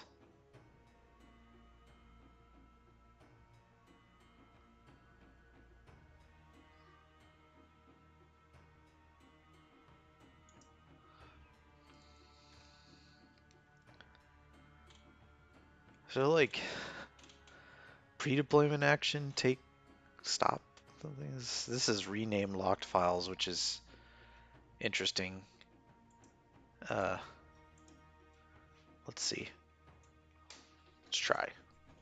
It's all about experimentation to figure out what works. Um, we need a new deployment. Make sure I edited the right one and not my production one.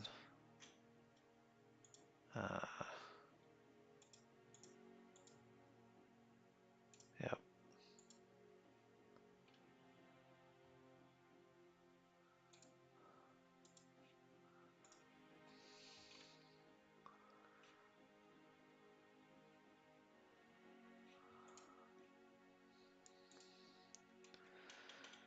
Okay. Uh, looks good. We'll create a new release of it. Um,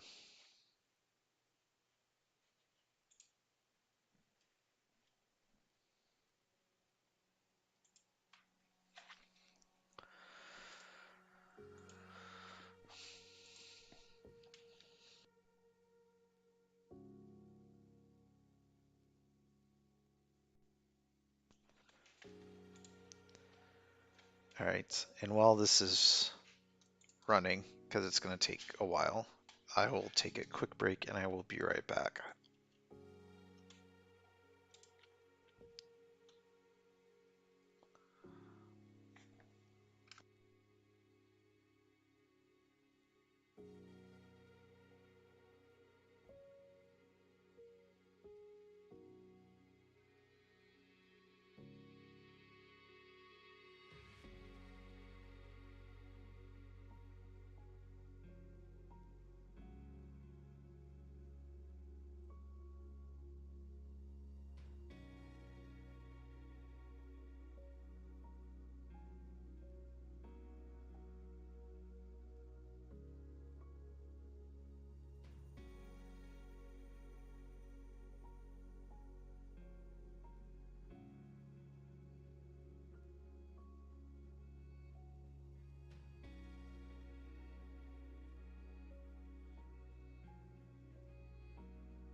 All right, I'm back here. I really hope that this fixes the deployment issue because the way I've been working around it is stopping the function app before I deploy. That's kind of a silly way of doing this.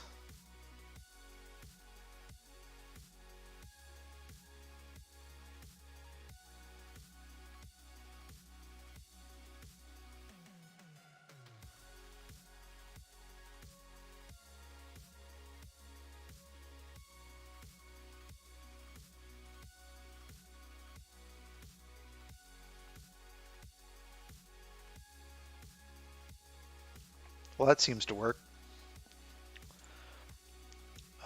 So that wasn't too hard to fix, at least.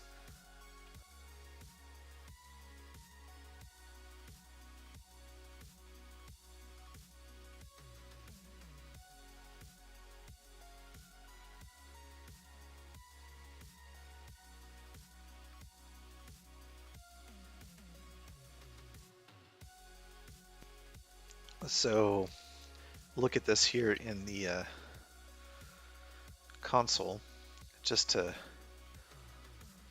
take a look-see at it, make sure that it's got some functions listed.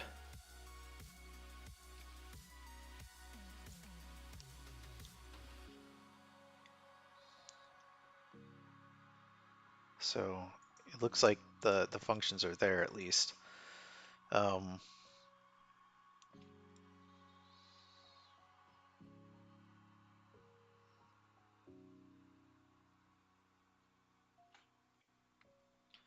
this page is always so slow for this one. The actual like live um, function seems to load pretty quick for all these different pages, whereas this one is kind of being painful quite often.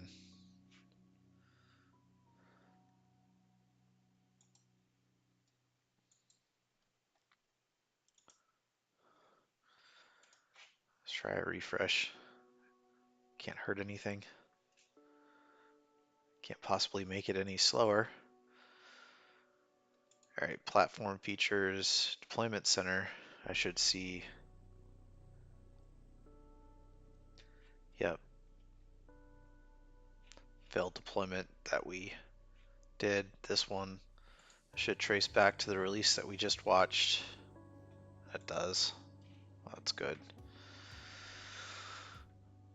All right, so I think that it's finally in a condition where I can pick up where I wanted to pick up today, um, the next time, and that'll be doing some test calls to the test app to make sure that the code is actually working in this one in the ways that I would expect it to, like it works in the other one. So I'll have to play around with some commands to do that, and then once I'm satisfied that it's working here, I'll have to look at what the migration path is to actually uh, kind of in place change the